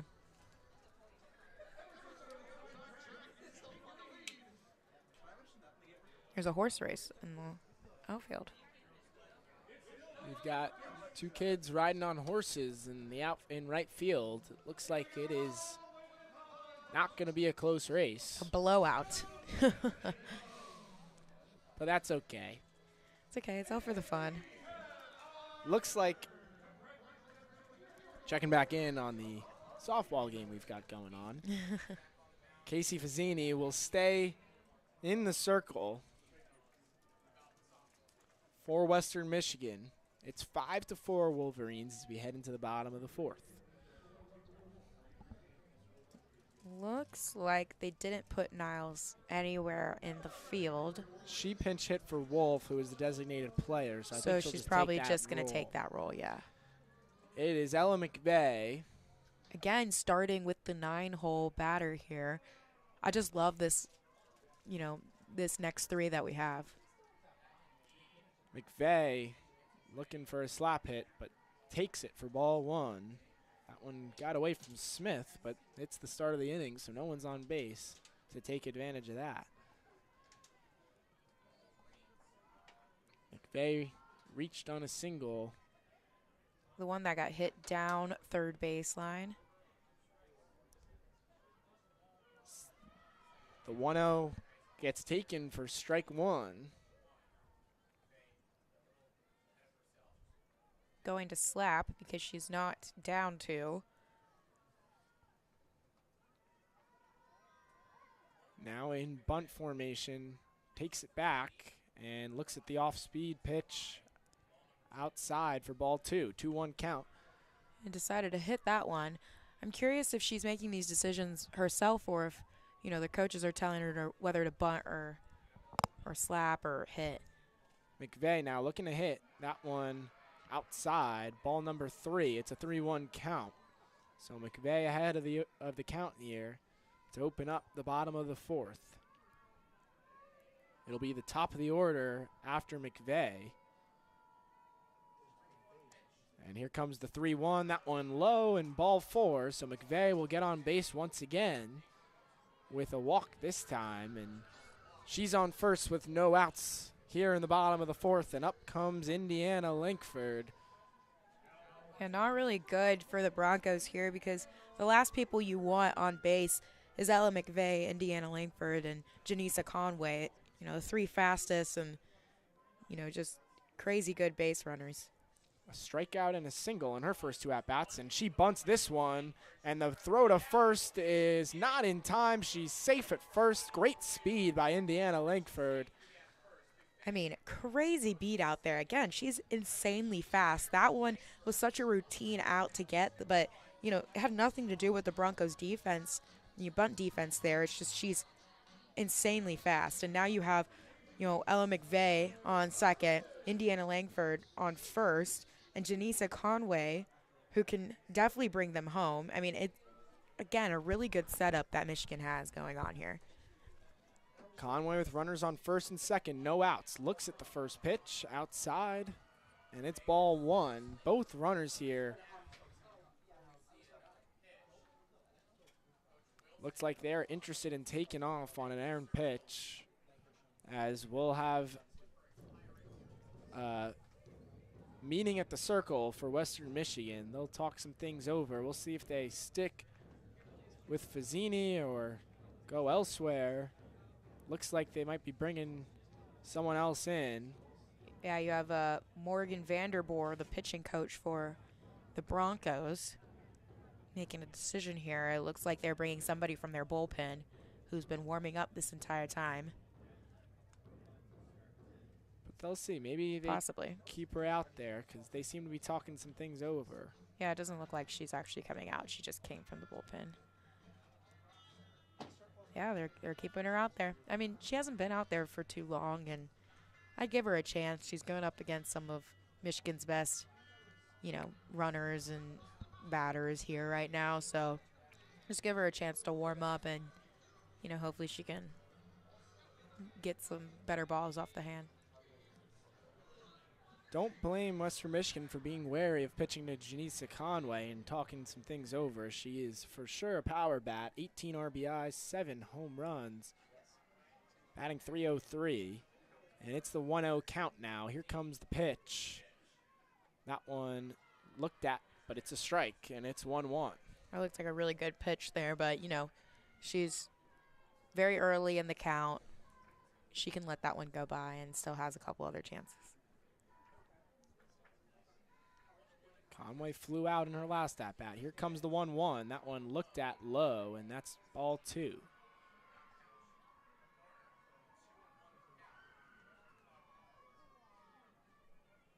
Ella McVeigh on second there, getting a good hop off the base. Here comes the 2-1. Conway rips this one right back at Fazzini and hits off of her. The throw to first is not in time. And Fazzini got popped there by a line drive right back at her. We hope she's okay. Conway reaches base safely. The rest, so does McVeigh, and Lankford reaches second and third safely as well. The bases are loaded for the Wolverines with no outs in the bottom of the fourth, but I mean, what a hit. I mean, that was a check on Fazzini. That was ripped. It was a changeup, too, so Janisa had to sit on that one, and changeups are exactly what, you know, the name says. It's changing up the speed from what you've been seeing, so it's something that you're not expecting. So that's why a lot of people either just let them go by or miss them completely. And Janisa was able to sit back on that one and, you know, pound it. And that's not what you want as a pitcher or as a defense, is for somebody to be able to get their bat on a changeup. Those are the balls that will go far. Those are the ones that people are able to hit really hard. And so that's exactly what Janisa did. Great approach to that changeup. Was able to sling it right back at the pitcher, and she wasn't expecting it. You know, she's okay. She's pitching again, but, I mean, great at bat. Bases are loaded for the Wolverines. It's Stevenson. She swings at the first pitch. It's a fly ball in the infield, and a routine first out made by Dittmar, and that's a great out for Western Michigan with bases loaded, no outs. You want easy outs that don't require runners coming home. But now you have Lauren Putz up to bat, This who is not a home who you run want. hitter. Just added another one to her now 11 home runs on the season and 33 RBIs. Putz with the bases loaded, 1 out. She looks at the first pitch, and it's a strike. I think they Putz tried to give her a takes changeup time. right off the bat, which is so interesting. Putz looking to add more to that stat line today, a double and a home run. Here comes the 0-1. She sits on it, and it's a ball outside, 1-1 count. So there's 1 out. It's Conway on first. It's Langford on second, and McVeigh on third for the Wolverines. Fazzini gets ready to deal the 1-1. That one also outside for ball 2. I love watching Putz, at her at bat because she's so disciplined, and there are some that go by that even I as a batter would be like, I really want to get my bat on that, but she's really sitting back and waiting for her pitch. Here comes the 2-1 off speed and just couldn't catch the corner. It's 3-1. So 3-1 count to Putz. She'll be looking for a pitch to hit here. Bases loaded, 1 out. Wolverines lead this one 5-4. That could change with 1 swing. Here comes the 3-1. Swung on, driven to left field. It's high in the air, and it is caught. They think about tagging, but they will not. McVeigh will stay at third. It's a fly out for Putz, and she walks off a little disappointed there. She had a big opportunity there to drive in some runs. Have a little grand slam action going on. She has already done plenty for this Wolverines offense today as Megan Beamer looks to finally stay on base here without another review. 2 outs, bases loaded for the Wolverines, and a chance for Fazzini to get out of this inning scoreless as the first pitch gets looked at for a ball. 1-0 count. Fazzini, you got to give credit to her. She got drilled by a line drive by Conway and has stood there and got Lauren Putz out. And a breaking ball fumbled by Smith, but the runners stay. It's 2-0 now. But Fazzini got drilled. She got Stevenson out on a fly out, Putz out on a fly out. So 2 straight outs with the bases loaded right after that. And now has a chance to get out of this inning scoreless. Here comes the 2-0. And that one just outside again.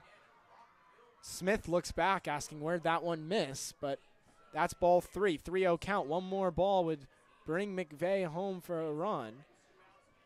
It's 3-0. 2 outs. Bases loaded for Beamer. Here comes the 3-0. It's an off-speed pitch. That one's high.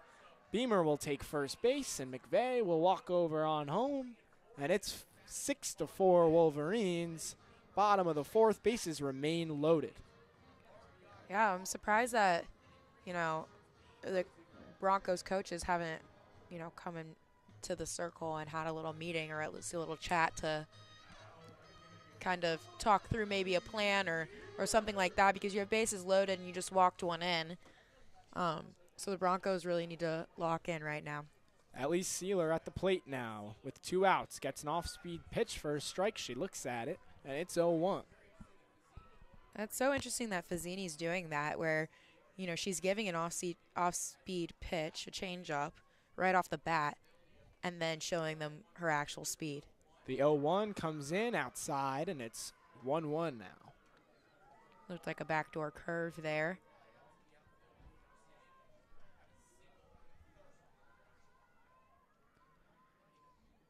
Here comes the 1-1 from Fazzini. That one just low. And it's 2-1 now in the count. 2 outs, and the bases are loaded. Yeah, that one being a drop ball. Again, the umpires are not really calling any of the drop balls strikes, so I'd stay away from that lower zone. That one swung on. It's a fly ball into right, and it's going to fall for a single. 2 runs come in and score for the Wolverines, and it's a 2-run single for Ellie Sealer. That fly ball just had enough on it to escape the infield, but not too much where it was a catchable ball out and right. It drops for a single, And Conway and Conway and Langford come in to score for the Wolverines. Beamer advances to third. Sealer stays at first. And it is 8-4 Wolverines. They're pulling away a little bit here in the bottom of the fourth with a 2-out rally. And the first pitch to Maddie Erickson is a ball, 1-0 count.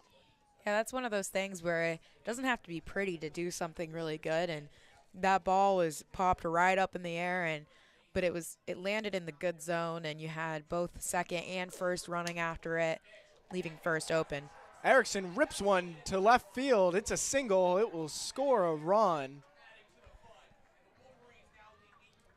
So Beamer comes in to score, and now it's 9-4 Wolverines on an RBI single from Maddie Erickson. A ripper right into left field. No chance for Caitlin Teague over at short to stop that ball. And it's 9-4 Wolverines. This is why I love softball, why I love baseball, because anything can change in just a matter of an inning or two. And that's what happened. I mean, this game was going a little slow. You had, a bam in the beginning with 3-3 for both teams, and then kind of a lull a little bit. And then now you have 4 from Michigan just in the bottom of this inning, off of just some really good, solid hits that are bringing people around, and then that one walk on a bases loaded situation. And bases loaded could be good for either team. You have a force out at any base, including home, for the defensive team, or you have an opportunity to get a double or, a triple just off of, or I guess a 2-run RBI or a 3-run RBI just off of one hit. And that's what Michigan did. They capitalized on having their bases loaded, and instead of focusing on bringing everybody home at once, they were able to bring them home little by little, chopping away at who was on base, and able to get 4 runs in the bottom of this inning.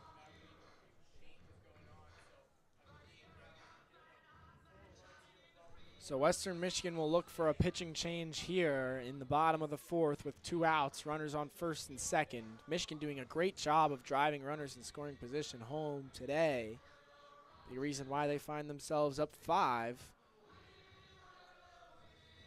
Yeah, I think it's a smart decision for the Broncos to change their pitchers here. I mean, the pitching game is so mental, and especially being a catcher and having relationships with all the girls that I caught for, you really get in your head when you're down. And, Fanuzzi was doing really good, but unfortunately she just had bases loaded and then walked someone home and then, gave up a couple really good hits. And so it's really hard to come back from something like that. And the mental health aspect of it matters a lot more than the game. So it's a good idea to switch back to, looks like it's going to be Kaylee Sawyer. Yeah, Kaylee Sawyer again, the original pitcher for the Broncos. I mean, she was doing a fantastic job in the beginning, I would say, for the Broncos. So bringing her back to hopefully shut down the Wolverines for the Broncos.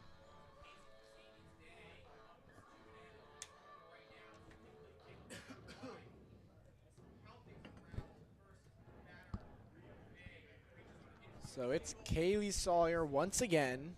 She opened up. Oh, but they have Regan Bennett up to bat now. Bring her back in. Possibly in place for Haley Ferguson. So maybe the Wolverines doing the same thing that the Broncos are doing and going back to their starter. Yeah, and then you have Della Monica in there now too at first. Regan Bennett drives the first pitch to center field, but it is caught back at the warning track by Taylor Wolf, I believe, is out in center. Yes, Taylor Wolf.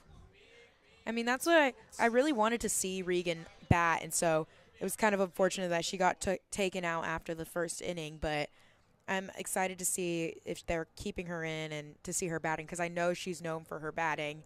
I mean, being Gatorade Player of the Year in 2023 and just Michigan in general, I mean, it's because of her batting, because she had a 598 batting average, 20 doubles, 18 home runs, and 63 RBIs, and I believe that was in high school. So just I really wanted to see what it was like to watch her bat. And although she got a fly out to center, hopefully they keep her in and we could see more of what she's made of.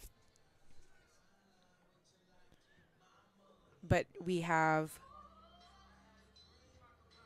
that's not Regan Bennett in the circle. I'm not sure why it says it is. It's Kat Myers. So Kat Myers will take over. Kat Myers pitching really well so far. The freshman for the Wolverines. 1.14 ERA over 12.1 innings pitched, 8 strikeouts, 2 walks, and a 1-0 record. So a great start for the freshman. She'll look to keep that up in the top of the 5th with a 5-run lead against the Broncos. So it looks like they put Della Monica out at third, taking Maddie Erickson out, and then probably having Regan Bennett as a designated player. Yeah, because Maddie Erickson's no longer at third, and that's Della Monica, who batted right before Regan Bennett. And then now you have Kat Myers in the circle. And you have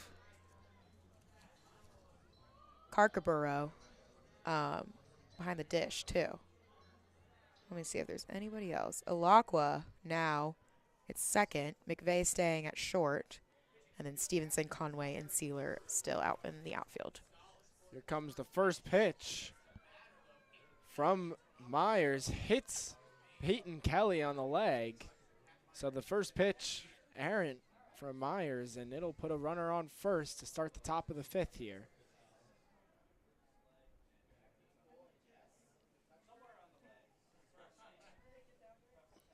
Yeah, I think it's interesting that, the Broncos are ranked 20th nationally. Their only national rank for hitting batters.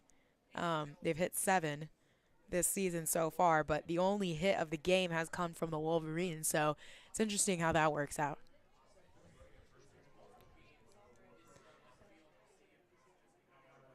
Yeah, now we have Ditmar up to bat, I believe. They're changing people out, so bear with us. Yeah, Riley Ditmar. The first pitch to Ditmar is a ball.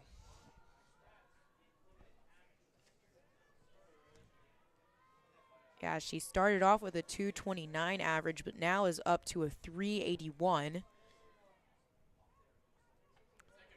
And the 1-0 in for a strike. As a pinch runner came on for the Broncos, it is Parker Ostach on first. Here comes the 1-1 from Myers. That one high for a ball, 2-1. Yeah, Parker Ostach not afraid to attempt to steal bases. She's 2 and 3 for stolen bases and attempts.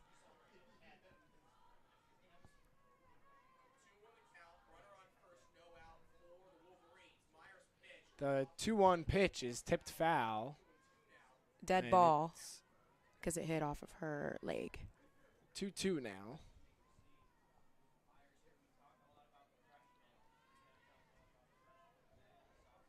Yeah, in the first she walked, and in the third, Ditmar grounded out to Indiana Langford, who was playing second. Here's the 2-2 by Myers, and that one's outside for ball 3. Full count, no outs, 1 runner on first for the Broncos. They find themselves down 5 right now in the top of the 5th, looking to find some offensive production to crawl their way back into this one. And that can start here with a full count and no outs with a runner on. That one swung on and a fly ball to third base and caught. Yeah, Della Monica's first play in there at third base, and an easy little pop up there to her, but sometimes those easy ones can get by you, so you got to do your job, and that's what she did. Nice play by the sophomore, the Arizona native, over at third, taking Erickson's spot. And that's a tall big shoes to fill with the great fielder Erickson is. She makes the play there. Here comes the first pitch of the at-bat to Jordan Smith. Got a home run in the third, which brought in 1 run. Yep, she hit the solo shot in the third that gave Western Michigan the lead for a brief period. But since that home run, it's been 6 straight runs for the Wolverines, and it's 9-4. So it's a 1-0 count now for Jordan Smith, and Myers, after talking some things over with Carkborough, will look to deal the 1-0. 1 out. And Ostich on at first. Yeah, Myers really needs to approach Jordan Smith with balls on the edge. First pitch, or the 1-0 pitch gets fouled behind her, excuse me. And it is 1-1 now.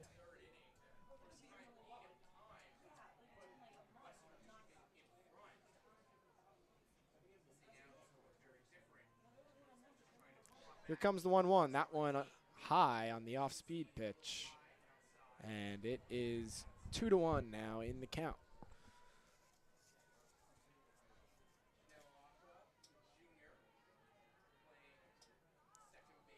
Jordan Smith looking to produce some more offense for Western Michigan.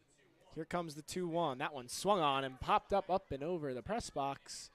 And you can hear that one bounce off the ceiling. It's 2-2, all evened up now for Myers. Yeah, it's really interesting to see the team hitting summary here. 2-13 for the Broncos and 12-23 for the Wolverines. So a lot more action going on for the Wolverines and the Broncos, but, you know, the scores were comparable for a while. That one swung on and missed, and a strikeout for Kat Myers. A nice off-speed pitch by Myers. Got a swing and a miss there, and it's out number 2 here. Yeah, Jordan Smith whispering to Tristan Head there as she's going up to the bat, probably telling her what she was seeing and what Myers was doing, because Myers is a new pitcher this inning. Here's Tristan Head, who hit a 2-run shot in the first inning. She looks at ball 1 inside. Nice play by Carkborough to keep that one in front of her. Myers, after starting the inning with a hit by pitch, has gotten a fly out to third and a strikeout for 2 outs and a runner on first. And here comes the 1-0 from Myers. That one low for ball 2. Tristan Head having the 2-run RBI home run in the first, being the reason for the majority of the Broncos' scores this game. Here comes the 2-0 from Myers. That one grounded to short, and a nice play there to turn to second for the 3rd out at the force. Great play there by McVeigh to backhand the grounder and turn over to second quickly for the force out, and that one will end the inning. We head to the middle of the 5th, and it's still 9-4 Wolverines. I mean, it's an interesting call there for Ella McVeigh to, you know, as she backhands it, to throw it to second and try to get the force out at second instead of first, but one that I think was a good idea because of the way that she backhanded it. She was really unable to, like, turn fully and give her entire force towards first base. So it was good decision making there to try to get her out at second, and Alakwa being there was exactly what the Wolverines needed to get out of that inning.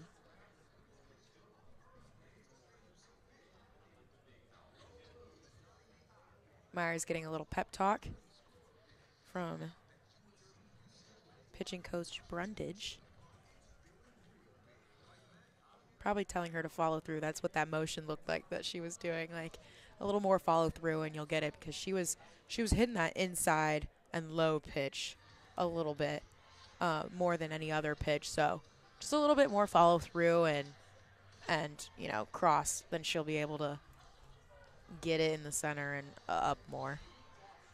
Or not the center. We don't want it in the center, but, you know, on the edges of the box. Like it'll be Cece Thorington pinch hitting here for the Wolverines. The freshman The Michigan native bats .308 on the year with 1 RBI, 4 hits and 9 runs. I believe now Jaden Merrill pitching for the Broncos from La Mesa, Texas. An ERA of 8.08. Yep, 808 over 13 innings, 0 for 2. She has a tendency to walk some batters, and Has 16 walks and 8 strikeouts on the season thus far. 16 walks on just 13 innings is not exactly the numbers that Merrill's looking for, but maybe the numbers that CeCe Thorington is looking for as she steps up to the plate here to lead off the bottom of the 5th inning. Yeah, despite having no home runs, CeCe Thorington has a .308 average and a 4-for-4 perfect stolen base attempt average there. So not somebody that the Broncos want to see on base. I'd say like most of the Wolverines are pretty good at the base running part of the game. So Broncos need to shut that down at the plate. So the lefty freshman steps into the box, and here comes the first pitch. That one low for a ball, 1-0.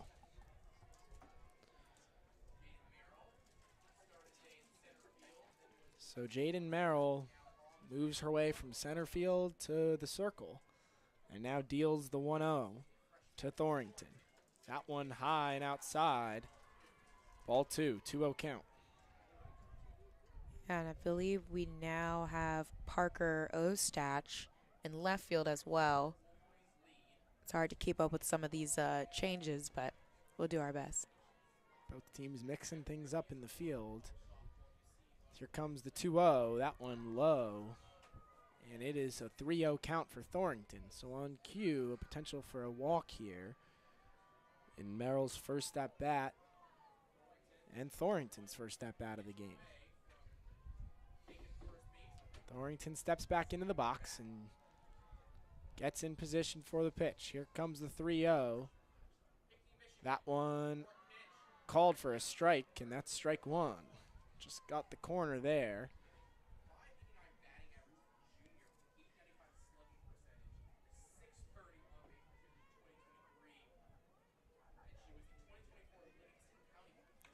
One of the Michigan natives here from Pinckney, Michigan. Here comes the 3-1. She looks to bunt, and that one goes foul and will make the count full. Yeah, you have Tristan Head and Michaela Booth dapping up Jaden Merrill there, because that was the perfect spin to give Thorington at the plate in order for that bunt to be pretty difficult to get down. I mean, it spun right over her bat and went backwards. Here comes the 3-2 to Thorington. She slaps, hits it, and it's to the shortstop. The throw is in time for the out. Thorington thought she ran it out, puts her hands on her head, and I mean, they might challenge it. They might go and take another look at this, and I think she was definitely close, very close.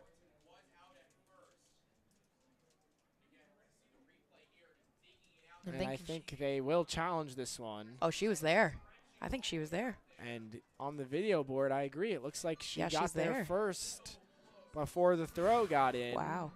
So if we are correct there, Thorington will get on base in her first at-bat with a single. Yeah, no matter what, I mean, it was really, really close. Great hustle there by Thorington. Thorington, an outstanding hitter in high school, looking to carry that into her collegiate career. She hit .589, .630, and .867 as a junior, .558, .630, .867 as a senior. Set high school records for season hits, on base percentage, stolen bases. And she ran track. She ran the 200 meters, so maybe that is probably why she's probably fast. why she beat out that throw there.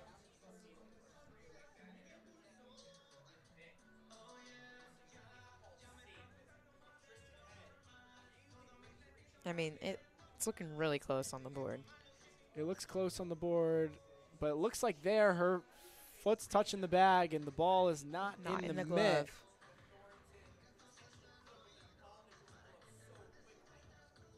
of Tristan Head. Had tried to stretch out and get that ball pulled in, but looks like not in time. As Janisa Conway on the on-deck circle celebrating with Thornton, motioning for a safe call, and the umpires confirm that. The call has been overturned, and Thornton will save her right of staying at first base. There's no outs. Thornton on first. Great hustle there. So now we have Janelle Lacqua up with a 143 average. Put in for second base and for Indiana Langford. Lacqua gets set, and here comes the first pitch. That one high for ball one.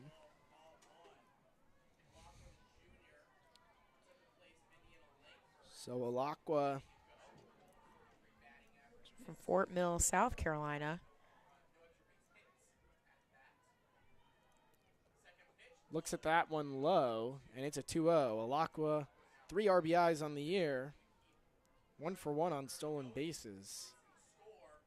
Only batting 143, though. Looking to improve that here. It's a 2-0 count. Yeah, the way Merrill was gripping that ball, it looked like it was a missed pitch as it went low into the dirt. Here comes the 2-0 from Merrill.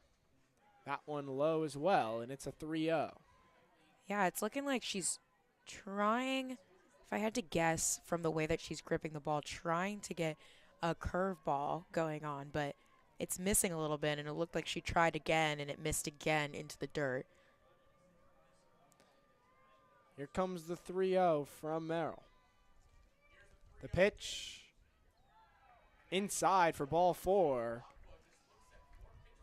And Lacqua doesn't have to swing the bat. She keeps it on her shoulder, gets 4 straight balls, and gains first base.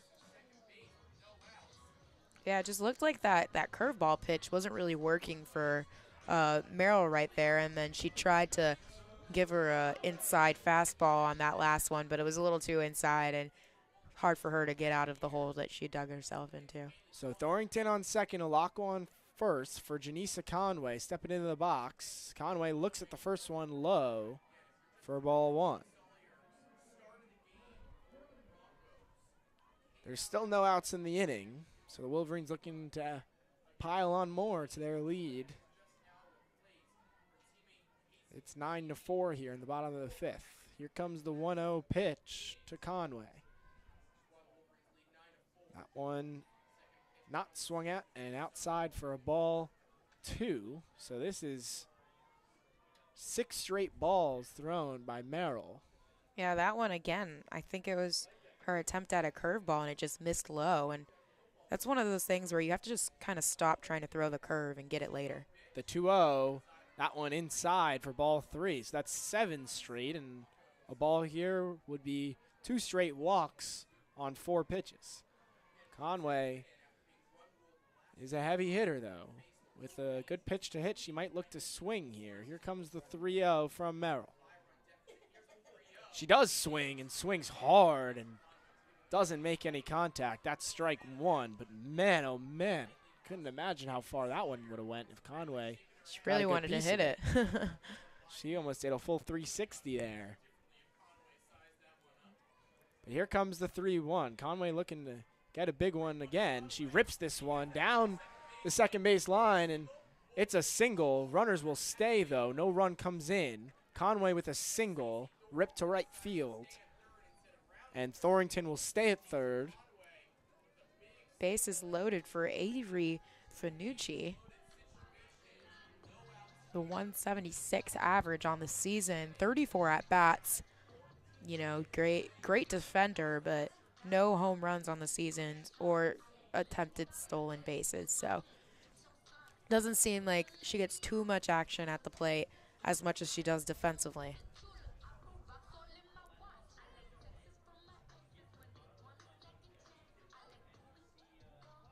They're not switching out pitchers, but they're definitely having a powwow in the circle. They're switching someone out. So bases loaded, no outs for Avery Oh, they did. Fantucci. She's got 3 RBIs on the year. Okay, they're switching the pitcher for the Broncos to Kaylee O'Connor, who has a ERA of 7.3, 8 strikeouts, 7 walks on the season, 2 wins, 1 loss. So a great pitcher to throw in a situation where you need someone to get you out of a bases loaded and no outs position from San Bruno, California. Just senior, so obviously has some knowledge in D1. Some experience coming in for the Broncos in a tough situation, bases loaded, no one out. Trying to hold this Michigan lead at 5, but Bringing in the outfield as well into the infield. everyone talking in the middle of the infield.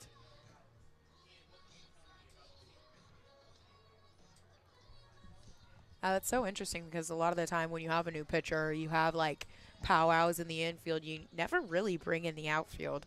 The outfield usually stays in the out because a lot of the time, I mean, it could matter, but you know, you're kind of far out in the outfield, not really looking to have a whole team powwow in the middle of the game. But it's nice that they're giving her some comfort as she goes into a kind of a tough situation. Michigan 9, Broncos 4. Just kidding. Sorry, it's a new batter. But you have no outs and the bases are loaded. It's a tough situation to just kind of hop into. Fantucci steps in the box as the bases are loaded here with no outs. Here comes the first pitch from O'Connor. That one low for ball 1. Yeah, Fanucci from Atlanta, Georgia, one of the few Southerners on the team. Atlanta, Georgia. And one of the few juniors as well. I'll be visiting her hometown this weekend for the call on the Sweet 16. Guys should men's tune basketball. Can't wait to be down in Atlanta for that one, but the shadows are growing larger and the sun is setting here in Ann Arbor. It's a beautiful evening at the Hutch. The 1-0 pitch, low for ball 2. Yeah, I mean, it seems like a lot of the Broncos pitchers are specialty pitches, are drop balls, or they end low, and the umpires are really not giving them that today. Here comes the 2-0 off speed. That one finds the zone for strike 1. It's 2-1 to Fantucci. Bases loaded, no outs. Michigan looking to be productive here. Beautiful change up there. I really haven't seen one that's looked like that in a long time. It kind of came in directly through the center without a lob. The 2-1 is low, and that's a 3. Now it's a 3-1 count. So a walk here would bring a runner home. But you still don't want to give Fantucci a good pitch to hit here. Trying to find the zone, but still a difficult pitch. We'll see if she goes off speed. Here's O'Connor, 3-1. She does go off speed, but it's low. And that's a walk, and that will bring a runner home. So that brings the Michigan score to double digits, and it is 10-4 Wolverines. Yeah, we go back to like what I was saying at the beginning of the game. The Broncos have an amazing defense. I mean, they're ranked 6th in the MAC, which is one of the only rankings that are decently high for them. So it's something they definitely rely on, and I was thinking that they would need to focus more on the offense, but it's the pitching for them that I think has been their struggle point. Walking people home is never a good thing to do or have, and it's a struggle especially for O'Connor walking in a situation where the bases are loaded and then walking somebody home. It's just hard.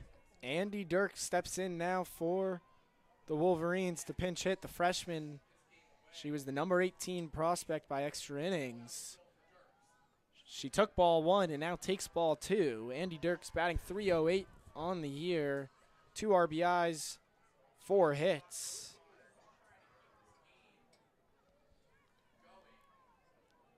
.308 on the season with 13 at-bats. Here comes the 2-0 to Dirks. She swings on the off-speed pitch, and it just goes foul. Just went left of third base. Nearly hit Janelle Ilaqua. But the bases are still loaded with no outs.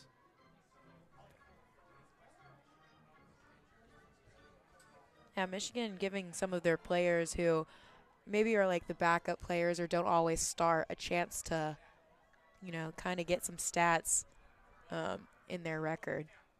Here comes the 2-1. That one inside for ball 3.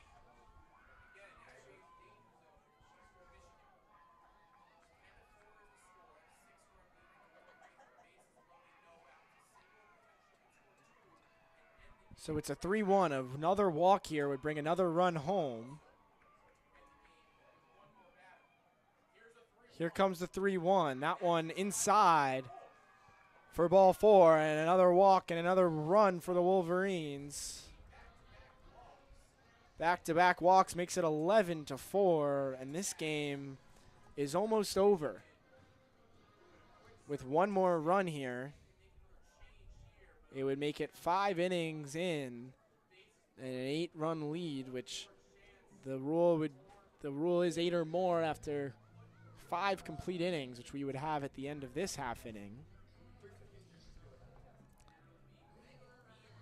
Yeah, I mean. So, Sydney, Michigan obviously playing well in this one in the home opener. They've been winning their last few games against Wisconsin. What's the momentum you think is like right now in that locker room going forward towards the rest of the season and playing more in conference play and more games here at Carol Hutchins Stadium? I mean, they have a series against Michigan State coming up, which is another Big Ten team, and one that will give them a run for their money as well. I mean, they didn't start off the best, I would say. They were kind of returning the call to the Broncos, who had the momentum first, but they were able to find their jive throughout the innings and kind of just took over as the Broncos are really struggling to come back from, the home run by Putz and some of those just base running things that they were doing to get those extra bases. So the momentum is probably ecstatic for them, but, the best is yet to come. I mean, Michigan State is something to not take lightly, and they're Big Ten. They're a Big Ten team, so it matters for their Big Ten conference. Whereas this is a MAC team, and it matters nationally. But the Big Ten is what they're looking for right now. So the momentum's probably going to be great. I mean, I can see them down in the dugout, jumping up and down. They're cheering every time one of their teammates at the plate gets a ball. So they're obviously really excited, and it looks to be really chilly outside. So. They're keeping the momentum up to keep warm, but also, end the game early if that's what they're looking for. One thing I've always loved, I'm a sophomore, so this is my second year really following the softball team, but they always seem to have such a tight bond within the locker room and great friends all around. And with one more run away from this game being over here in the bottom of the 5th, bases loaded, no outs, as Megan Beamer steps up to the plate. Michigan looks to take a 1-0 start to their home record here this season in 2025. They were 14-2 last year, started 14-0 before losing the last 2 to Ohio State. Yeah, Megan Beamer having quite an interesting game today, having 2 calls go against her, one reversed and one upheld, and then I believe a fly out to second. But, keeping the game interesting. She pops up the pitch to third base, and that's an easy first out. So Western Michigan staying alive as Beamer will head back to the bench. There's 1 out now. Bases are still loaded. But with 1 out, it gets a step toward getting out of this inning with this game still going on. One more run ends it. Now we have Jenna Olette, number 12 freshman from Chelsea, Michigan native. No at-bats. This is her first at-bat of the season. So no records to be said here for how she bats or how she does up to bat. So really interested to see how she handles this. She looks at the first pitch for a strike. Olette batted .504 in high school, hitting 26 home runs. Her mother, Laura, played just down the road over in East Lansing for Michigan State. So now she takes her first at-bat in a Michigan uniform. with bases loaded and a chance to end the game. She swings and misses at the second pitch. It's 0-2 now. And pitching is Haley Cara for Western Michigan. And Cara with an 0-2 count, looking to get a big second out here in the bottom of the fifth. Here comes the 0-2, that one outside for ball one. Western Michigan fighting to keep this game going into the sixth to give themselves a chance at a comeback.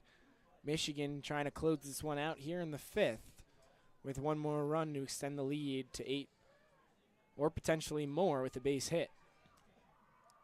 Switching out our left fielders here for the Broncos, Parker Ostach for, I believe that's Peyton Kelly, back out there in the left field.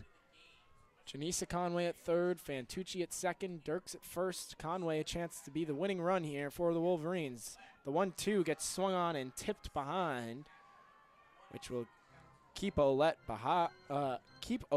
alive here in this at bat.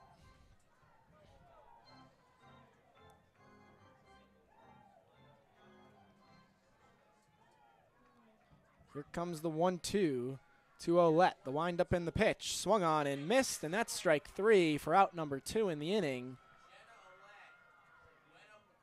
Her first at bat, she goes out swinging, but stayed aggressive there with a bunch of pitches on that at bat. But it's her first at bat. What can you expect? Glad that she's getting some playing time. She was a great hitter in high school, and I'm sure it'll take some time to adjust, but she'll be a great hitter in college. As now Della Monica steps into the box here for her first at-bat of the day. She's perfect so far this season. With one double. She's got one hit. And the 1-0 pitch comes in high for ball number 2. So with 2 outs here, no more tag opportunity for the Wolverines. However, a base hit or a walk will end this game. One more out will send this one to the 6th inning. Here comes the 2-0. Swung on and missed, and that's strike 1. Yeah, one was a changeup, but changeup with a little bit of speed on it, and she just got right underneath it. Here comes the 2-1.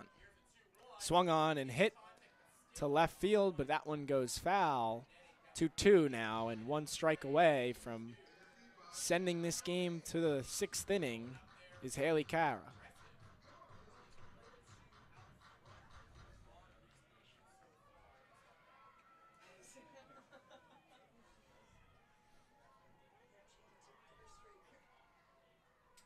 Here comes the 2-2. Swung on and drilled to center field. Will it get down? It is caught in center. Taylor Wolf makes the play in center, and this game stays alive. A well-hit ball to center field by Della Monica, but a great hustle play by Taylor Wolf to get there in time to not allow that ball to drop. And we are headed to the top of the 6th. It is 11-4 Michigan. Yeah, Haley Cara up there in the circle did a great job. I mean, it's really, really hard, like I was saying before, to just come in with bases loaded, no outs, and then try to figure something out.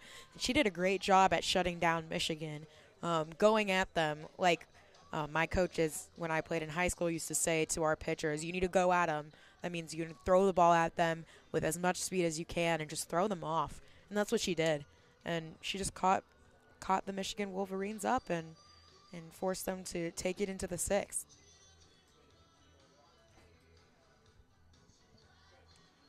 So we head into the top of the 6th inning here. We are one more run away for the Wolverines from this game ending. However, bases loaded, no outs. They escape and get 3 straight outs. 1 fly out to third base, 1 strikeout, and then a fly out to center field. Yeah, let's And see how they're going to it is change up their defense. still going to be Kat Myers, it looks like. Yes, but it looks like you'll have Della Monica at third. I believe they're putting someone new at shortstop, first base, left field, and right field. Looks like Thorington's one of the new outfielders, as well as Olette. Olette's out in left field. Thorington's out in right. Conway is still there in center. Alyssa DeVal is now playing shortstop. Or no. Wait. Oh, sorry. I was looking at the other team. That's Fantucci at shortstop.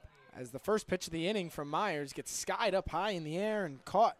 Riley Chumbley swings on the first pitch and pops it high up, and it is caught by Alakwa in second base.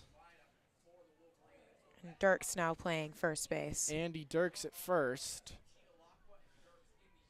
Fantucci at short, Delamonica at third. And it's still Carkborough behind the dish. And Myers on the circle. Michaela Booth steps into the batter's box here with one quick out already this inning. So for one today. But this freshman is definitely one of the Broncos' best hitters. Here comes the first pitch of the at-bat. That one's high for ball one. Some heat on that pitch. Myers can definitely let it rip with that arm.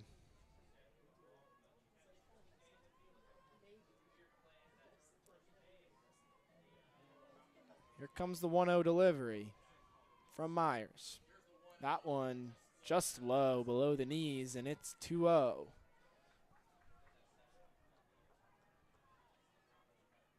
Yeah, already one out after the first at-bat. The Wolverines really looking to shut them down, get one run, and then go inside as the sun is setting here. Certain that the temperature is definitely dropping as the 2-0 gets delivered and fouled behind. That's strike one of the at-bat, and it's 2-1. But it's been a blast so far in the home opener. Excited to be back in the baseball and softball season. Both games going on simultaneously.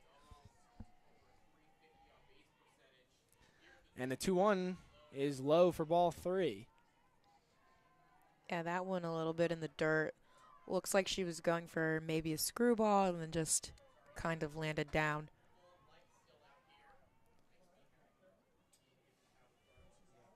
The lights are on in Carol Hutchins Stadium. However, they're not completely necessary yet, as there's still some daylight. The 3-1 delivered and fouled behind. That sets the count full. Yeah, Jennifer Brundage, the pitching coach for the Wolverines, coming out to give Myers a special call for that one, and it worked out to her advantage as that ball was fouled up and back.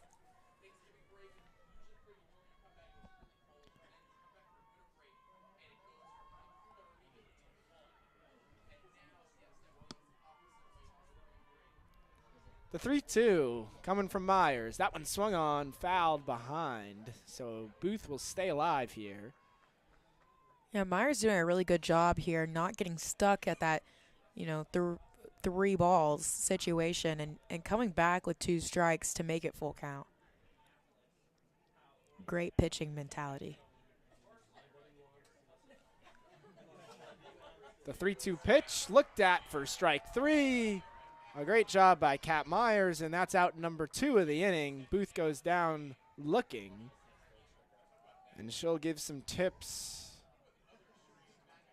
Yeah, Kat Myers batter, doing a great job staying in that one. Which will be Megan Malarczyk. A new batter. Indeed. She's .250 on the season with 20 at-bats and then 1 stolen base on 2 attempts. So somebody who has seen the plate before, just not this game. Sophomore from Elk Grove, Illinois. She's a slap Looks hitter. at the first pitch for a ball, but she is a slap hitter. Went started walking up, but did not swing at it as it was low and away.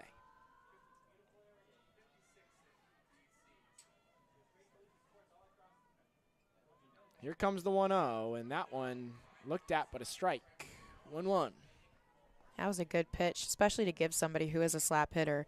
You can either try to catch them inside or make them chase outside. That's usually what you want to do. You're going to stick to the corners, and depending on the slap hitter, you know, some of them hate to hit inside, so you're going to try to catch them in the inside or make them chase that outside pitch. How hard is it as a slap hitter to find your pitch and really go, or to lay off some pitches that might not be too easy to get contact on? Yeah, I mean, I was never a slap hitter, but I've definitely worked with some, and I've been behind the plate to see them, and I do not envy them because it's so hard to run at the pitch while trying to find it, and then you have to slap it down, and it's usually either going to be a ground ball or a hit to the in-between infield and outfield. And, yeah, those are usually really hard to field if they're able to get them on there, but it's really rare to get it on there anyways. The count is 2-2 after a foul ball. Cindy wasn't a slap hitter. She had home runs. As she looks at strike number 3, that will end the inning, and a great inning it was for Kat Myers. Yeah, it took her off guard. Didn't look like she thought it was a strike. But, again, that slap hitter mentality, you're already out of the batter's box by the time that ball hits the catcher's glove. And depending on where that umpire is putting that box, it depends. It's where it hits the box. And so a lot of the time slap hitters are slapping so that they can get ahead of the curve or the spin on the ball. So if they're spinning a screwball and it, you know, when it hits the front of the batter's box, it's not spinning yet until it gets towards the middle of the batter's box and then into the catcher's glove. And so they're trying to get ahead of that spin so they don't have to deal with if the ball's going to spin on them last minute. And so right off the bat, she probably thought it was high, and then it probably landed right inside in the middle when it got towards the catcher. So Haley Carr will stay on the circle for Western Michigan here in the bottom of the 6th. Michigan remains 1 run away from not having to play the top of the 7th. However, it remains more than likely that if that does not happen, we'll only have another half inning left unless a huge one inning comeback happens for Western Michigan here. But I'm sure the Wolverines would like to head in, even if it's just a half inning early, Yeah. and score a run here, up 11-4, 1 run away from that mercy rule. Yeah. So it'll be Kara on the circle, and it looks like Carkborough will step in for an AB to lead off the bottom of the 6th. It's 11-4 Wolverines. Yeah, Riley Carcaboro with a .250 batting average and only 4 at-bats of the season.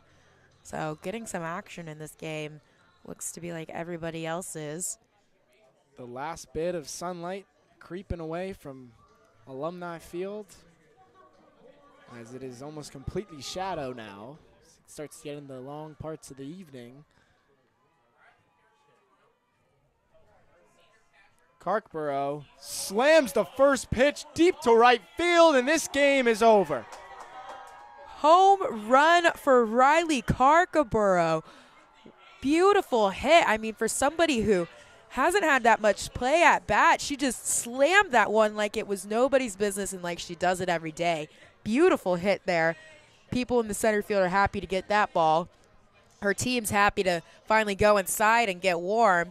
You know, the Broncos shouldn't put themselves down for this game. I feel like they gave a lot more than what the Wolverines were probably expecting from them. I mean, their offense was fantastic, and that's what they really needed to focus on, and they did that. You know, just facing such a dominant Wolverine team that's not only dominant in the Big Ten, but, you know, is giving nationally a run for their money as well. So, you know, good game for the Broncos as well as the Wolverines, and just a good game overall. But they were run ruled, and 12-4 Michigan Wolverines.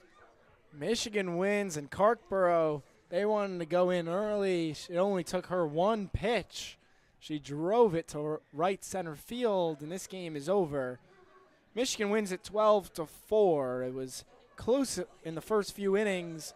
Western Michigan came out swinging 3 runs in the top of the first. Michigan responded with 3 of their own in the bottom of the first.